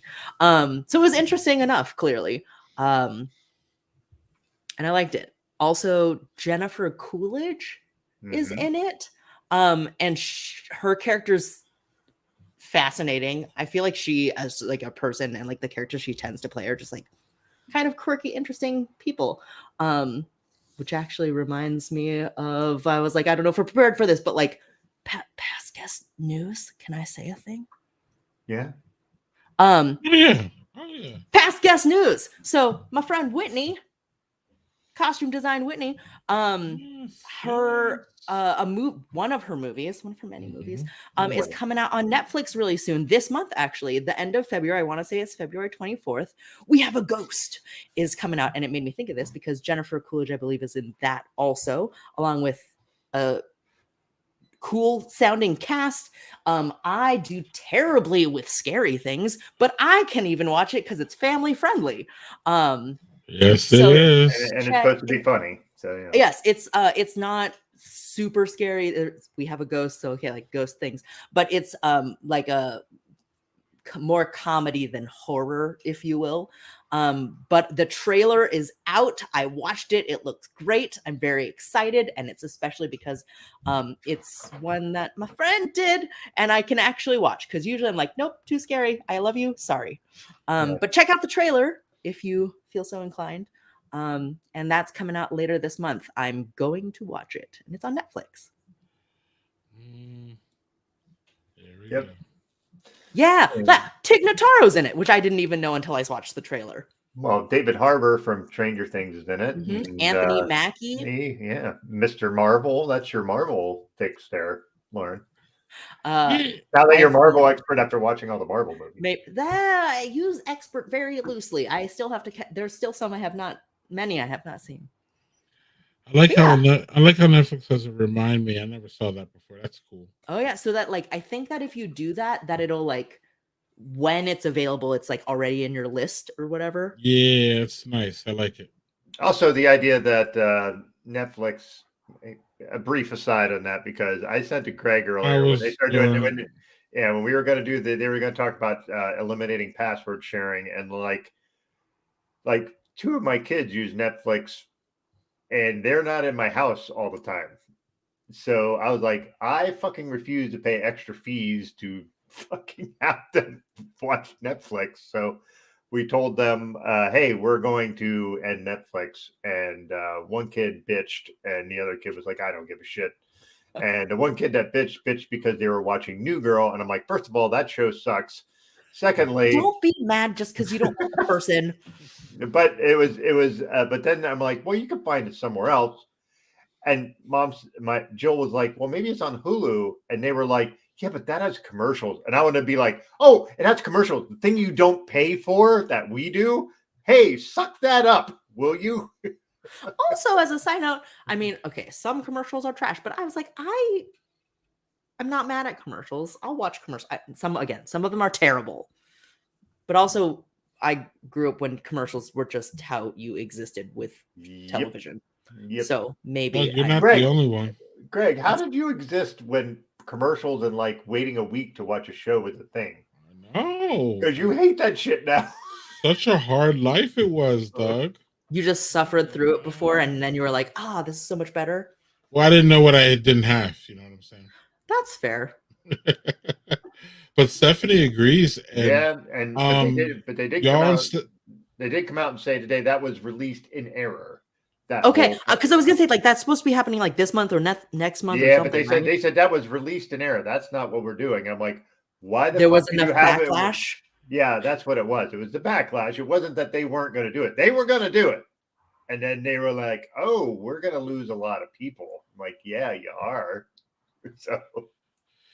Yeah, and y'all, I was gonna say you and Stephanie are not that alone. I wouldn't consider y'all outliers by any way. I've heard a lot of people say this. So it's going to be really interesting to see how they put the cat back in the bag there. But Netflix does have I'm not going to question whether it's a good move or not for them. We could argue that forever, but they do have some elbow room though until the next streaming service. They're like 250 billion more people than HBO Max. So they're going to shed a lot, obviously, because a lot of those, metrics that they use are using, people sharing. So it's just really going to be interesting. Stephanie's right. What happens if you have a second home or an RV? That's two diametrically opposed things, because if you're in an RV, that might be your house. And if you have a second home, you clearly don't give a shit that you will pay the extra fee. I mean, there are some very cheap people who have a lot of money. I was going to say, Lauren, I was going to say that's maybe how you got a second house, because you're such a skimmer of making sure that you don't pay things twice and all that. And I'm not, and I mean it. I was going to call it, what's the word? Frugal is the word, but stingy is the bad word. Okay. Right. You're so damn stingy, Stephanie. No, I'm joking. Well, joking, Stephanie, joking. But but your frugal's the word, in my opinion. And that's a good word. I think stingy is a good word too, but it's just got stigmatized. Connotation. If you're stingy, that's good. If you hold your money close to you and you're, patient with it and you're mindful with it, it's never. I don't understand why that ever got stigmatized to be a bad thing, but it's not. But what's up, Lauren? I was gonna actually like, okay, we don't have to dive into this because it's like logistics, which I'm like well known for in my realms. But if it's the Netflix thing was it was like password sharing or something like that because they were like, oh, there's too many people who have like different accounts in different places.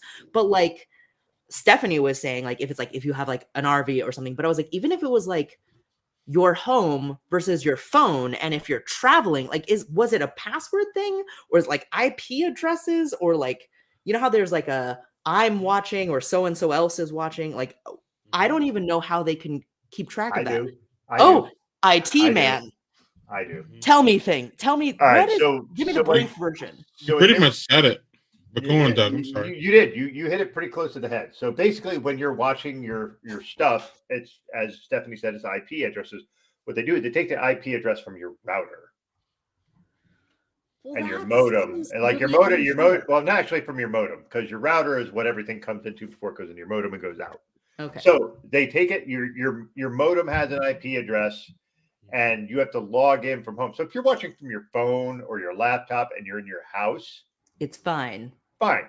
But if you're on your phone elsewhere, and even Yeah, if I you're the mean, only person, if you happen to be one of the rare people who has just your own account, but Mhm. you are not in your home, it's like screw you. Basically. Well, what they were proposing is like every 31 days you have to, if you're watching it Still from be you'd have to come in your house and log in from your house whatever the thing is. to make sure that the IP address matches, and then that resets it. Oh, so And like it's like a checkpoint that gives you the month or yes, whatever. and so like my oldest son's at college. He doesn't come home hardly at all. Mhm. Why would he drive 2 hours to come down and log into Netflix and then fucking drive back up? Like that's dumb. And that's the thing, No. you know. Sorry, Greg. Yeah, and I don't know. I mean, they should do what my bank does, which is I don't know about y'all's bank, but I have a credit union, and like you can put in your travel plans. So then when you travel, your card knows that it's Oh, it's not like like a it's not nefarious thing. fraud. Right. So like if when my family drives to Michigan for our family trip, I put in I'm going to be in Michigan, Indiana, Illinois, and Wisconsin because I'm going to drive through all those states to get to Michigan. And then they won't call you or they won't, you know what I mean? They'll know that if you, swipe your card in Indiana, you're just not going crazy or somebody didn't, steal your stuff. So they should be able to do that with Netflix if they want to, but we're going to see how they roll all this out. But again, they're going to lose Currently, people. it's a never mind. It was just pretend. So currently, nothing's Yeah. changing. Yeah, but they had signaled that they were going to change forever. It's been this big thing, and then it's been this big thing, and it's also been a thing because it's created a ripple effect. Because now people are like, "Oh, are HBO Max going to do it? Disney Plus going to do it? You know what I mean? Is Sling going to do it? What's going on?" So it's kind of started a panic within like the whole industry. TV became streaming, and then streaming is getting like TV, and it's getting expensive and wild and confusing. Yeah, and then so normally I usually try to skimp out of the what are you watching section, and I don't really talk about it, and usually we can move on, and that's cool. But this time I actually have some things that I've What been have you watching. been watching? If you follow my dumb Twitter account, and we're gonna get to that in a second. Me and my boys do a Saturday afternoon matinee, which is a movie. The technicality is it's a movie that I pick that's old school that they've never seen. So it has to be like a blockbuster. So we've been going through the early Spielberg movies. So we were at Have I seen these? recently we were at last week was the Raiders of the Temple Doom. So it was the second indie movie was last week. The week before was E.T. The week before that was Raiders of the Lost Ark. The week before that was something else. We're coming up. Encounters of the Third Kind. That is, I believe, next Saturday. But this Saturday is, I don't even know if Lauren can handle this. Dun, dun, dun, dun. Jaws. Dun, dun, dun. Lauren, is this too bad for you? Have we explained how little? Okay, so the things that maybe people have gathered from this or knowing me or whatever is I don't do great with scary. I'm also terrible at seeing movies, especially classics, that people even my age were like, how did you not see this? Right. I don't know. I was watching other movies or doing something else. I'm familiar with Jaws. I mean, like, I'm aware of it. I know the sound. I'm not sure if I've watched it. So I might have to join your classic movie nights because I also have seen very few of these movies. Yeah, we do them every Saturday. We watch movies other times too, but like, you know, my boys have a say in what they watch, you know, what we watch and all that. Saturday matinees are specifically me showing them old school movies that I think that, you know what I mean? That kind of like, yeah, Jaws is old school. I mean, Jaws is 1974, I believe. So it goes way back. They also, it's really cool because they're starting to see some similarities. Like, my son said to me that like Spielberg movies have this big orchestra music all the time. I'm like, yes, they do, especially the early ones. And another astute comment that he made, Doug, and this is why I actually really want to talk about this, is that he says that the movies that they've seen now, again, back in the day when Harrison Ford was just coming up, Lauren, if y'all remember, Harrison Ford was Han Solo and he was Indy from Indiana Jones. So my sons are like, Han Solo and Indiana Jones are the same guy. Like, they're the same guy. Like, they think my sons think they're the same guy, but one is like super, like, you know, like sci-fi, and the other one's like old school, you know, like Western, you know, adventurous, like Indy is. And it's funny because they equivocate him, Doug, to like The Rock, whereas The Rock is The Rock in every movie. He's not anything else. He's just The Rock. That's what they see Harrison Ford is now. And I'm like, hold on. We're going to get to a point to where you're going to see Harrison Ford kind of branch out and start to do like drama movies and like, you know, The Fugitive. And like at some point he shows his chops. But to my boys at this moment, they just think Harrison Ford is like this one trick pony that just does, you know, he's good at what he does. You know what I mean? At those two characters. But I was like, dude, those are his career though, with all due respect. I mean, it allowed him to do a whole lot of different shit, even still to this day. But he's still cranking out another indie movie soon. So then it's just really funny about Harrison Ford's story arc and how our young kids kind of see him different. Like, you know, Doug and I laugh, but our young kids don't see Shaq.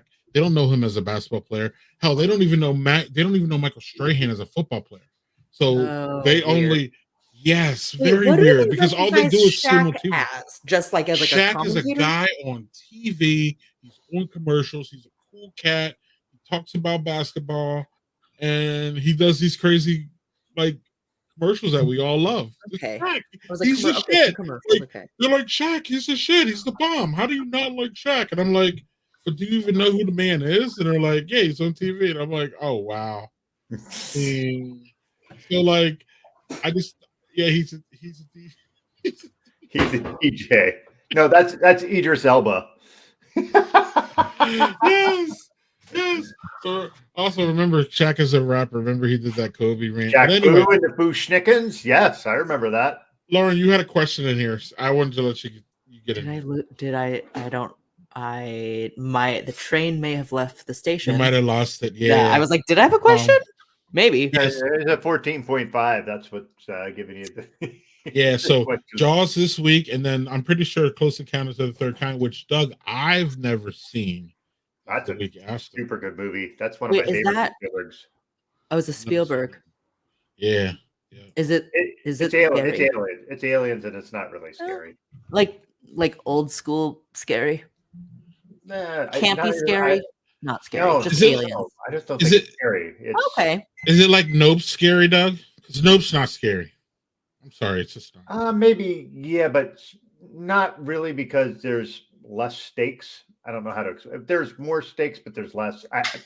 Nobody gets injured. None of that kind of stuff. So it's not like it's more not that kind of thing. So more sci-fi than. And I bet you, Close Encounters probably hit differently back then when you know, it's like UFOs and all that stuff is less of a phenomenon now. It still is, and people are still in it. We still don't have the full answers, but it was really more of a, you know, it probably hit harder back then. But I'm looking forward to that one, Doug. And then we're going to get into, like, you know, the older Spielberg movies. They're still, I mean, they're 19 and 17, so we could still, but you know, like Schindler's List and Saving Private Ryan and all those really like serious heavy ones. We'll get to those in a bit. Schindler's List is a rough watch. That's a rough watch. Yeah, and mixing in, and then we just started. You know, it's Black History Month, so we just started mixing in some very heavy, you know, stuff that we saw at the top. Have they ever seen like Do the Right Thing or any of those like Spike Lee stuff? Spike Lee is this summer, so we're gonna do Spike Lee. I was gonna ask what the after you're done with Spielberg, like what's yeah, the next it's gonna be Spike Lee. And I figure Spike Lee's the summer because a lot of his movies happen in the summer, like Do the Right Thing. So I figure that the summer, I don't know, it gets hot. It just seems like that's more of a Spike Lee. But yeah, we're gonna do KKK's Klansman, Do the Right Thing, Mo Better Blues, all those classics. We're gonna go through that list too. She's gotta have it. She's gotta have it. He Got Game. I would like this list so that I could also catch up on this. What I love is the truth be told, what I love is I love Rotten Tomatoes. Yeah, that's not good for you though. That can get you sick. It can. But I like it for the aspect of I tell my boys to log their stuff there so they can remember movies. We didn't have anything like this when we were young. So I tell my boys to use it as a log. Don't get all serious about the ratings. Just rate them to what you feel, whatever, and then you can go back on your list at Rotten Tomatoes. But Lauren, the reason I recommend Rotten Tomatoes is because if you go there and say, what are the what are the best Spielberg movies? They have a list there, and then let's go down a list of like what people think the best are.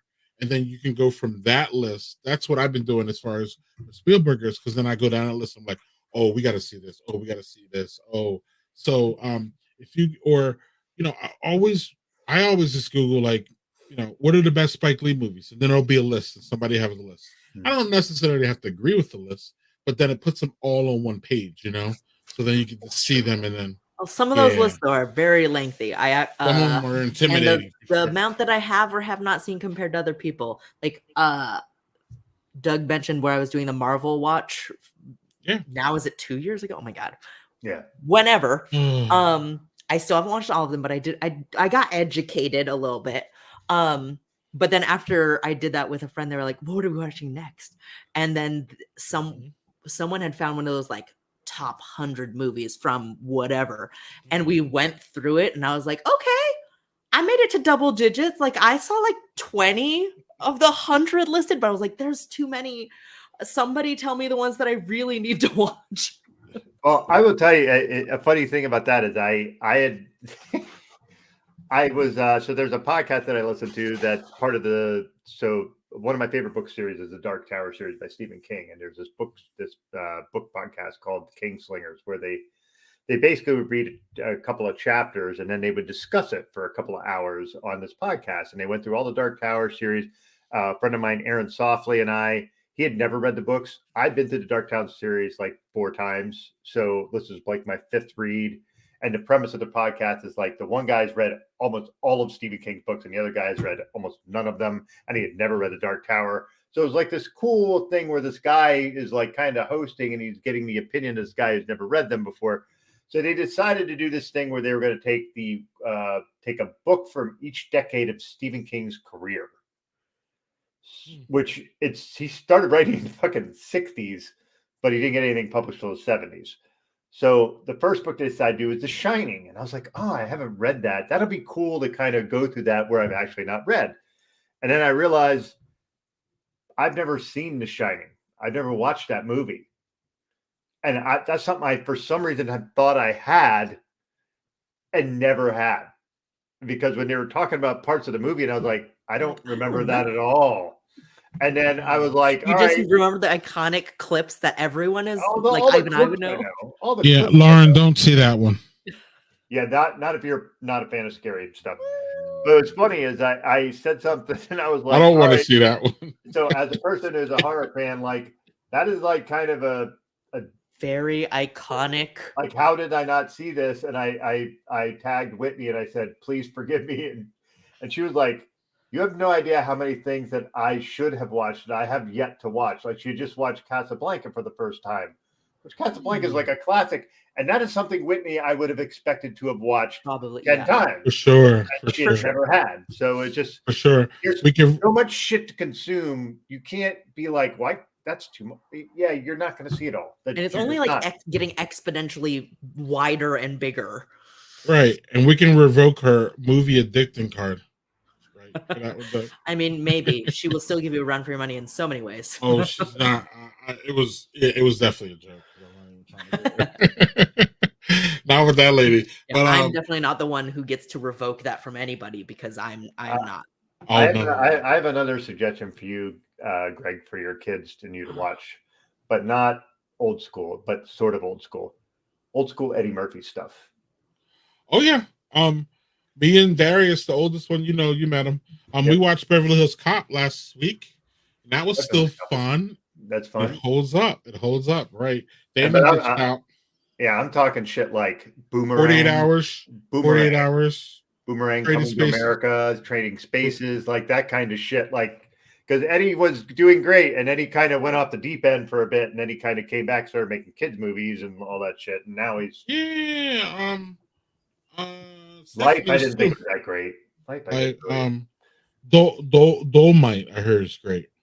Yeah, I haven't watched that one. Dolomite. Yeah, Dolomite. Yeah, Coming to America 1 and 2. I mean, there's so much with Eddie Murphy. Absolutely. But my kids do remember Daddy Daycare, and all those other dumb ones, Shrek. And Dr. Dolittle. Did they watch any of those things? Like he had this really kids-centric mode. Sure. After being Eddie Murphy Raw, it was quite the transition. And the funny thing is, I remember thinking, "Oh man, I loved Eddie Murphy Raw," and then you watch it now, and that is a hard fucking watch. It hits all the shit he could never say today because it was all like there's a lot of homophobic shit in it. It was not great. It didn't age. Not at all. It's certainly not woke. No. Oh shit! Neither was Richard Pryor. But anyway, I did mention before we leave, I do want to talk about Spottable. Have y'all heard about Spottable? I know Doug has some. Yeah, I have because I'm on there now. So Spottable is the alternative Twitter, Lauren, that Christopher Bosey. I'm not sure if you follow him. He is the man that made Bot Centennial. Bot Centennial is a bot tracker.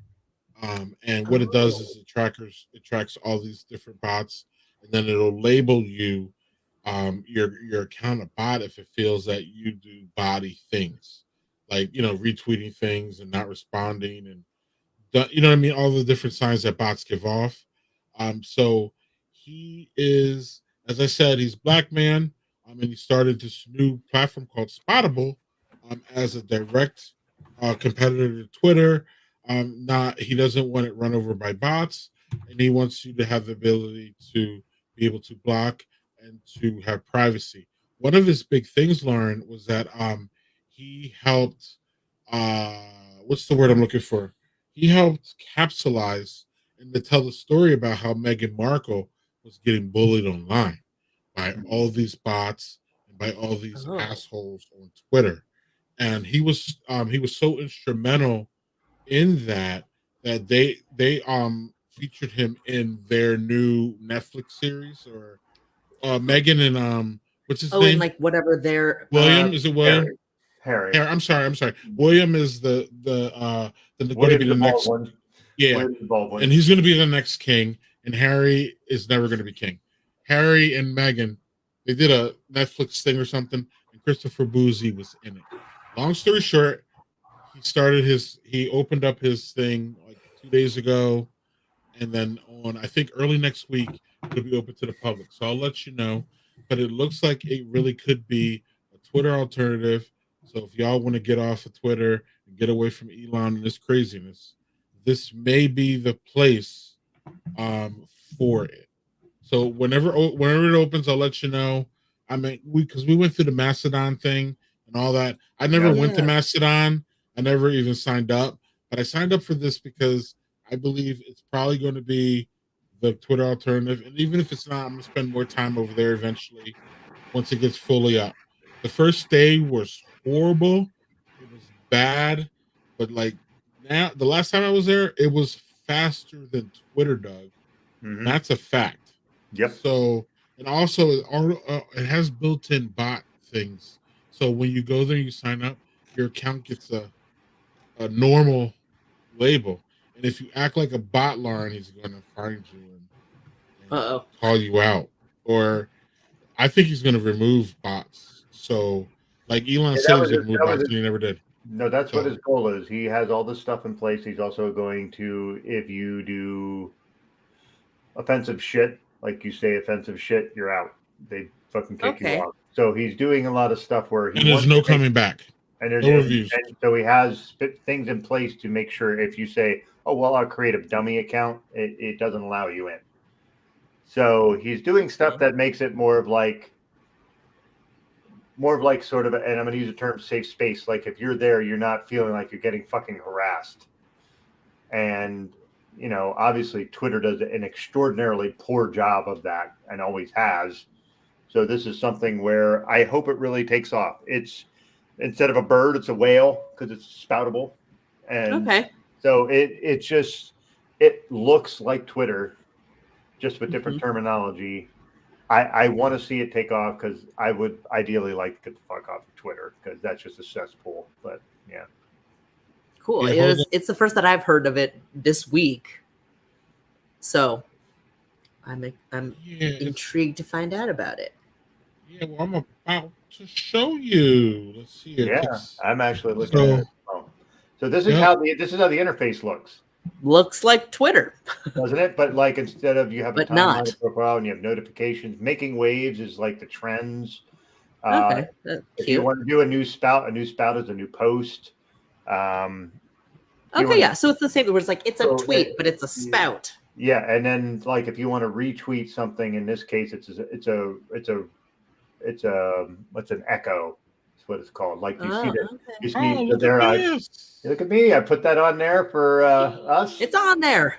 Somebody. Look at that. I'm gonna echo that. Right. So look, echo. So then the echo shows up in my profile as like it's basically a retweet. Mm-hmm. So Yeah, that's cool. Yeah, making waves is trending. So I see it's a little slow now. So it's gonna be so this is also, again, this is brand new platform, so they're trying to get everything together to make it work. I think it's pretty slick. Our see that friend, right there? I'm sorry, Doug. Keep going. No, I'm just saying. See, the normal thing. Yeah, talk about that, Greg. Yeah, that's what I was telling you about, Lauren.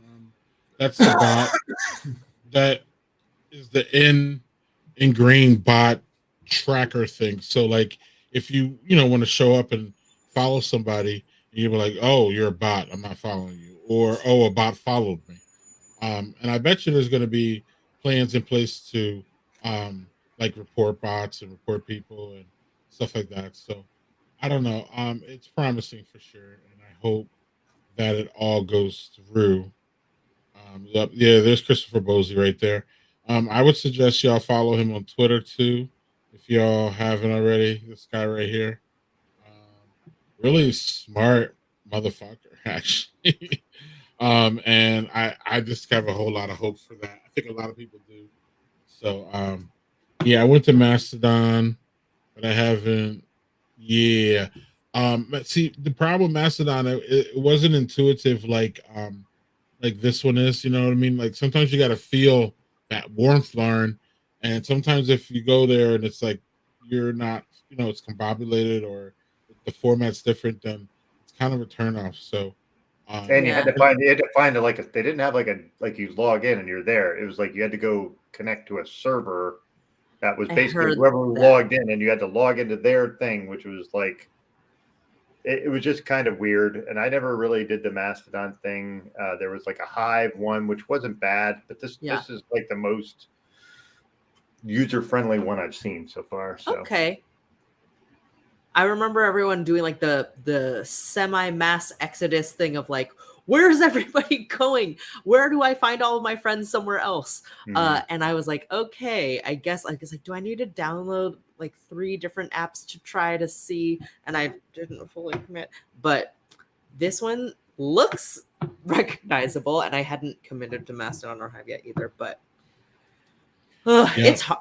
Evolution of social media. It's a challenge. It is. It is. Now, Elon's latest thing, that Doug, before we start to wrap up here, Elon's thing is now they're going to put ads in replies to tweets, and now they're going to give some of that ad revenue to the people who tweet. But you have to pay $8 a month for that.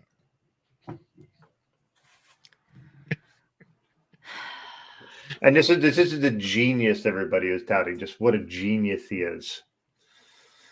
God, what a fucking dope. Okay, so here's a little history lesson, okay, y'all? He didn't find Tesla. Okay? No, he did not. No, he didn't. He came in very early, and by a lawsuit, got added as a founder. So technically, it says And he's a founder, but there's a lawsuit, right? But there's a lawsuit that says that you can now call him a founder, but he wasn't actually a founder. So pyramid scheme. I don't know what Elon's up to. I just can't. I hope somebody is up to that. So no, he didn't find Tesla, and he's kind of running out of ground. Yes, he did find SpaceX, but he's not an engineer. He's not an aerospace engineer. So he's not the CEO of SpaceX, for the record. He just owns it. That's a different thing. And yeah, so I just want people think that he owns all this stuff, and he owns Twitter, but he really doesn't. He owns Twitter like Lauren owns her house. And Lauren maybe not even own her house, because Lauren probably doesn't own her house, because if Lauren even has a mortgage, the bank owns your house until you pay Lauren's that too off. poor to own a house. And then, or Doug, I'm not sure. Lauren, Doug, might be smarter than the rest of us. Doug, don't answer. It doesn't matter. If Doug has a mortgage, I'm here to tell y'all, if you have a mortgage, you don't technically own your house because you don't have the deed. You're just renting. You're renting to a different people. You're renting. The deed is owned by the bank until you pay for that shit. So no, Elon does not own Twitter. Elon can't own Twitter because it's impossible to come up with $44 billion. Let's just all stop. It doesn't exist. And it's all money just being moved around. And like sloshed. 35 million, that was from Saudi Arabia.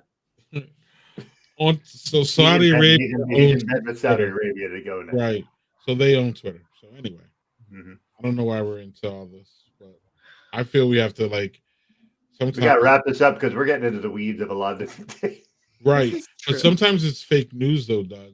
And it is fake news that he owns Twitter and he owns this. Yeah, he does. People just out there making Elon like he's some kind of god, and he's definitely not. He did set a world record.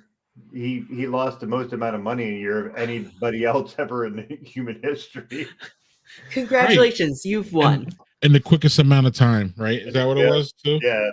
Right. Right. So shout out to you, Elon. Way to go, Elon. Right. As we say this on Twitter, and he bans us. But if he bans us, we'll be at Spottable, and that's it. So Lauren, we want to thank you again for co-hosting with us. I know it's easy. I know it's easy when we say we got Jackie. You're like, yes, y'all, let's go. He has so many great things to say, and I was like, I feel like I didn't do anything, but I like being here. Yeah, and he had definitely a couple mic drop moments, and I don't know what he was. He's always really, really eloquent about when he talks about race, and he's just, I don't know, can't say enough about the guy. And shout out to Doug for booking Jackie for the first time, and now he's like our big brother. So now he can't get rid of us, and we can't get rid of him. So that's kind of how I look at it. I mean, he was busy tonight. Look, he had something after us, he had something before us, but he made time. Yeah, we appreciate that. Yeah, he made time, and that's all we could ask for. And so y'all grab some Sorel. you can get it delivered to your house. I think all of us had it delivered to our house, right? Yeah. I had it I delivered did. to mine.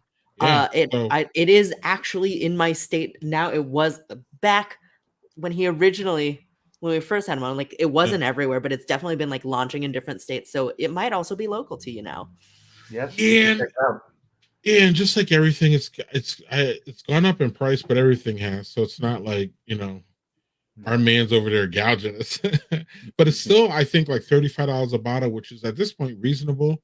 You know what I mean, for a nice bottle of alcohol.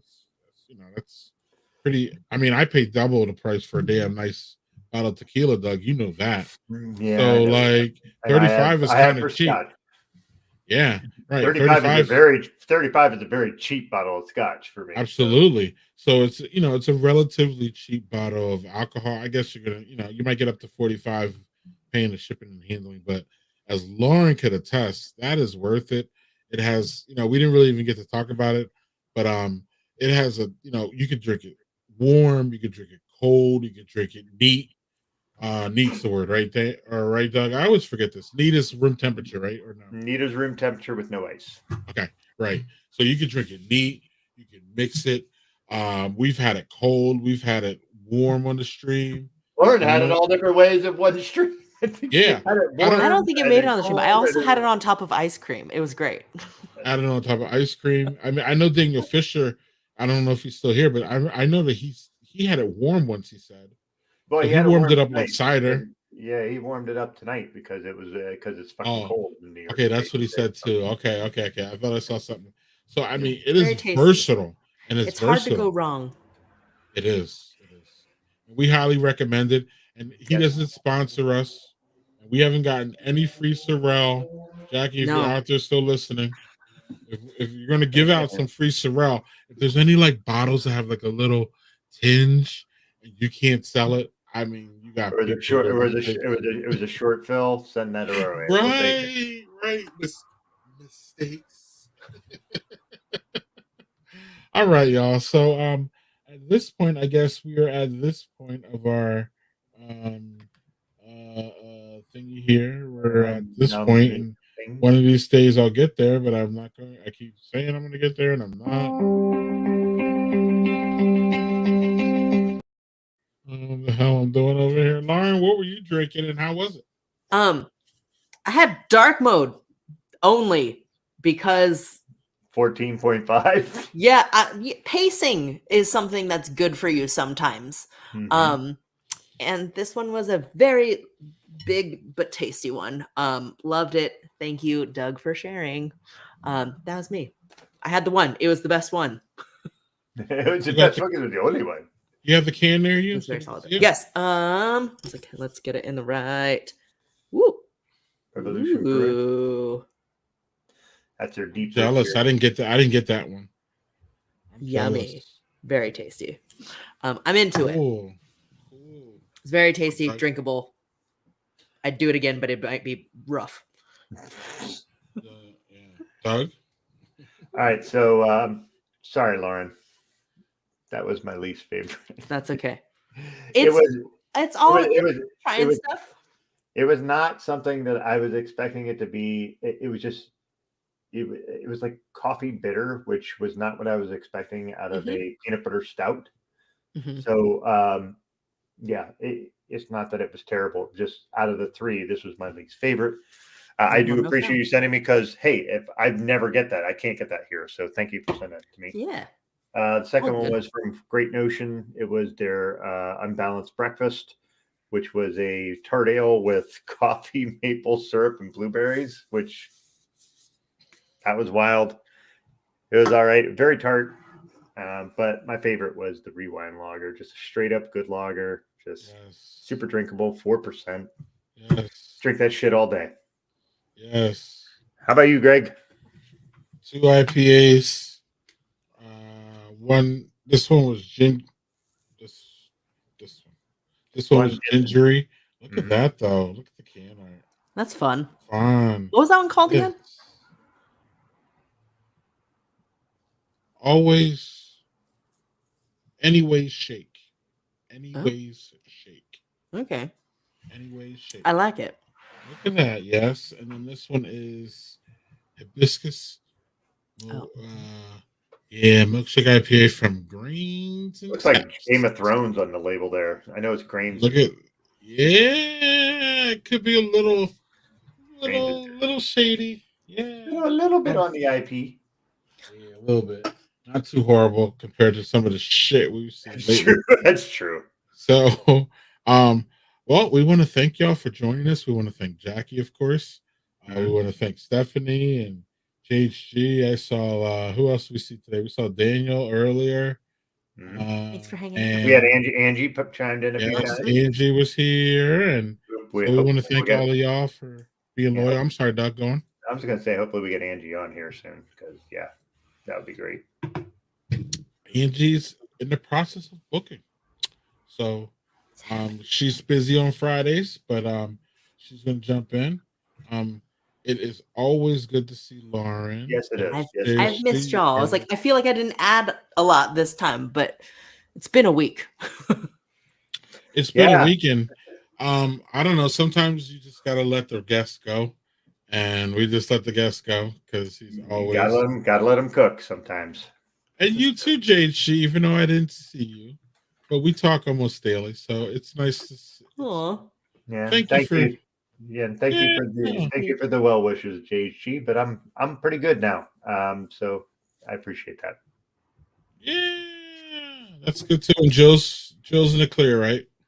Yeah, Jill's been in the clear, so it was just me and back to work, both of y'all, or what? Oh, I worked all week, even with COVID. So boo, but you know, hey, America. corporate, I fucking knew this. I working, fucking baby. knew this. Corporate America job. Yeah, but Well, this is but I will tell you something. Here's what I did: as little as possible. Okay. If I got emails directed to me, I took care of them. I attended all the meetings and muted myself. That's all I did all week. I tried my best to do as little as possible. For the record, this is me speaking, not Doug, and I'm not speaking about Doug's job. Thank you. But this is kind of how they get us, Lauren, with this home working. Meaning, if Doug worked at the office, they would have to send his ass home. But since he's at home, or when we're at home, they could try to make you, or they can, or they, you know what I mean? Put the onus on you to work, even if you're sick, because you're still at home and you can just like do it. I don't have to send you home. So this is a benefit that they get from working at home that they'll never tell you, is what I'm saying. It's one of those, because a lot of them are like, y'all need to come back and work in the office. And because it's good for collaboration. Right. And it's good for camaraderie. Right. Not when you hate the people you work with. I'm not saying Doug does, but I'm saying a lot of y'all out there do. Let's not front. Right. Work from home. Let's that shit happen. It does. And let me also reiterate, because I have an enormous amount of guilt for like doing that kind of shit, like me just fucking off. I feel like I'm gonna get caught, and that is my fucking 35 years of working and feeling guilty. If you take a moment where to yourself, like it's a hard shit to fucking get past. Or literally falling asleep in your chair at work, like Doug has experienced. Doug hasn't done it; he's experienced it. Look at that. Dude, I haven't seen that guy in 6 years, and I'm so thankful that I don't have to deal with that fucker. I fucking hate that man, and I don't hate anybody. So Lauren, the long story short is Doug used to post in a dad bloggers group about this guy who literally fell asleep at work every day, every fucking day, every day. Yeah, and then they would like chastise Doug, and they wouldn't say shit to this guy. So, like here's an example. I would have to go to the bathroom, and I would, like a human does. I would be sitting in the bathroom, and I'd be just kind of tooling around my phone, because people do that, and I'd be gone like 5 minutes. Sometimes 5 minutes is not enough. We've all been there. And my boss would be like, "Where are you?" I'm like, "I'm in the bathroom." "Well, we have stuff to do. Get back here." And I'm like, I can't just pinch it off, man. I got to finish up. Like, holy shit. And then I go back in there and that guy's just sleeping right next to my boss. We all worked in the same area. Like literally there's a cubicle of 4 people and he's one of the dudes sleeping. But because he had worked there 30 years, they were like, oh, well, he's been here for 30 years. Like, I've been here for fucking 10. I'm no goddamn new kid that just walked off the fucking street. Sorry. That's not what I need to think about anymore. So that motherfucker can pound sand. Fuck him. Wow. Wow. Doug, I categorize Doug as one of the nicest people that I know. And that was not nice, Doug. Dude, let me give you another example of how this got. So at this place, I will not mention it, but seniority was everything. It didn't matter if you did nothing, but if you had been there for X amount of years, if you were the person that had been there longest, they would go. And so you would get, when the new year started, they would pass around a schedule. You get to pick the people who've been there the longest, pick their vacation weeks first. I've been there for nearly 10 years. I was still the person who would have been there the least. So every year, this fucking guy would just take all the fucking best weeks. And then the 1 year, before even the new year, I found a great deal for plane tickets. So Jill and I could actually take the honeymoon we never could take to Scotland and Ireland. And I came in. And it was in January, and the vacation was planned in August because we paid for the tickets. And I said, "Listen, guys, I found a great deal in tickets. This is for my anniversary or my honeymoon that I didn't get to take when I got married." And everybody, including my boss, were fucking furious with me for doing that. Furious with me for taking a goddamn 3 years after I got married. This was my fucking honeymoon. You didn't take it when you got married. Which was going to be 7 to 8 months in the future. And this fucking dickhead who fell asleep every fucking day and said, "You're lucky I'm nice because I would just take those weeks and fuck you out of those plane tickets."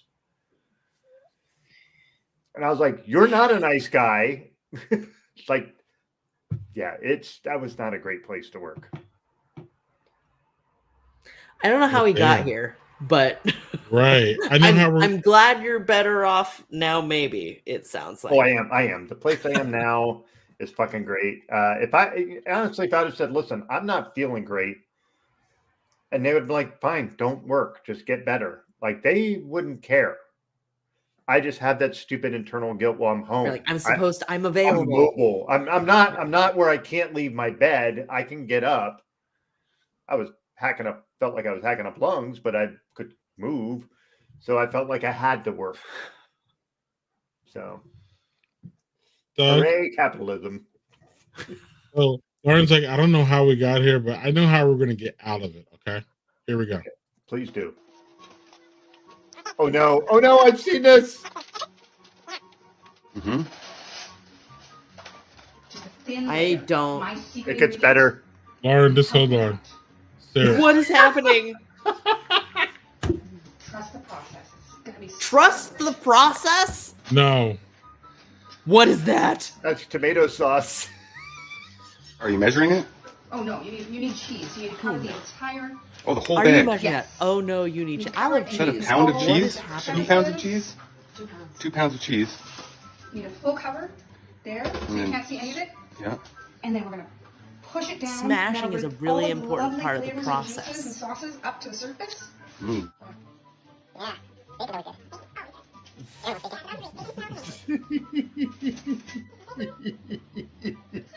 Canadian bacon. Canadian bacon, yes. Or as they call it in Canada. Oh, ham. Oh my God. Just get those spread out. Beautiful syrup. This one, just a light drizzle. And McChickens. Yes. Now, there is something with this that you have to do. Okay. You don't want the bun. Oh, why not? It's just too much dough. But keep the mayonnaise and you keep the lettuce. That's what we're worried about here. Not as much as they're going to regret it, JHG. Singles. You know what I'm talking about? Yep. Now you want to carry this all the way to the edge. Yes, make sure you get it all the way to the end. So you can seal in Put it that the oven. freshness. It's quite heavy. At 350 for 40 minutes. 350 for 40 minutes? Yes, you want to slow. All right, 40 minutes. Keep Okay. that in mind. Wait till she pulls it out. Is it ready? It looks like it wasn't in there for 5 minutes. I mean, I guess that's what plastic Oh. cheese looks like. Whoa. Look at the guy with the plate. Hey. I want one of the pieces with the brown edges. Yes, the crispy crispy edges edge. are the best. That's good. Looking for it. She's Let's gonna- see the edge of that. Oh, yes. Yeah, I'll take that. Don't eat it yet. Cheers. Cheers. Yeah, cheers. Okay. Amount of food waste, for one. For two, they spent that much money at McDonald's and made a fucking shitty lasagna out of it. That's rude to call it lasagna. What?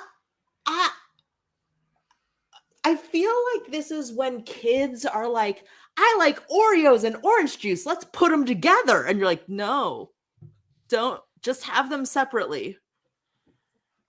Why would you do that? I bet you that thing weighs fucking 10 pounds. 20 pounds. Okay, 10. Okay. It made 10 to Okay, 20. it's somewhere. 2 pounds of cheese Right. That's fair.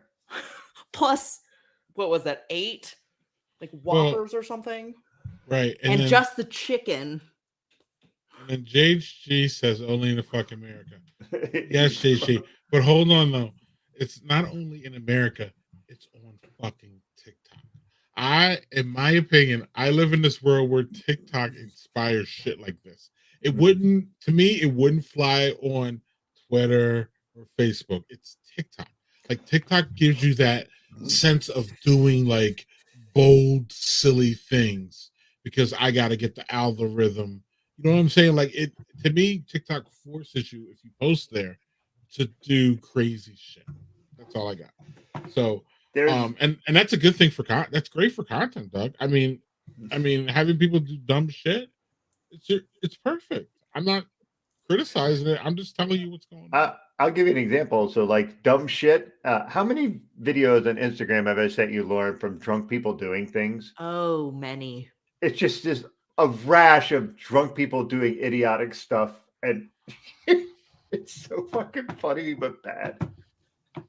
I just JHG says this is a pun intended serial crime here.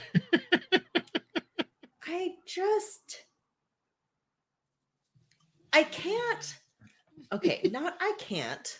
To some degree, I'm just like, be open-minded. But some things like, do you need to be open? Maple syrup, tomato, French fry, burger, Big bacon, Macs. Canadian bacon, Big chicken fillet. And also, cheese. you know that American fucking, cheese. you know that fucking bacon that was on there. You know that shit wasn't done. No, Which or is- even that's- if it was, That's it's fine. Even if not it was. good. It's not good. And then, Doug, you know how much sodium is in at least one Big Dude, Mac. that would kill us. Like the sodium in one Big Mac, though, it's like 200. It's like 2,000 milligrams in one Big Mac. So now you're gonna pile all the other shit on there, and you're just And cheese has a lot of sodium, especially shredded cheese. Like right. that would be 4 days of our sodium intake in one bite. And on that note, we're gonna get out of here, y'all. Yeah, holy shit. We have So sorry. We literally have no idea who the guest is next week because there's no one scheduled. So Surprise. y'all can stay tuned and watch us scramble to get a guest for next week.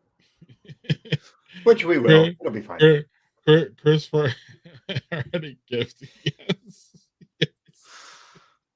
Yes. My, But taste buds hurt. any last word, Joe? Don't make dumb shit like that as food. Oh, right. And Lauren, thank you again for making everything better around here. Yes, thank you. You're welcome. Cool. Doug, since I love doing this shit on live on stream, it's fun.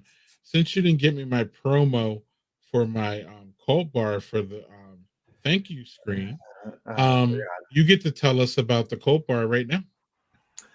All right, last week, Wednesday, we did the deep end with Teal Swan, which was a wellness cult, which is super fucked up, which they're all fucked up in different ways. But this one was like, she thought that she was going to do this documentary was going to make her look great. It made her look like an insane person. It was not good and a super narcissist. So that's what we did this past week. Next month we are doing the Source family, or not the Source. Yeah, I think it's the Source. The Source is actually a cult that was in the 60s and 70s. That basically had famous people like John Lennon in it and stuff like that. And but he was only in it for a brief time. It was basically centered around this Source, which was a sandwich shop in LA.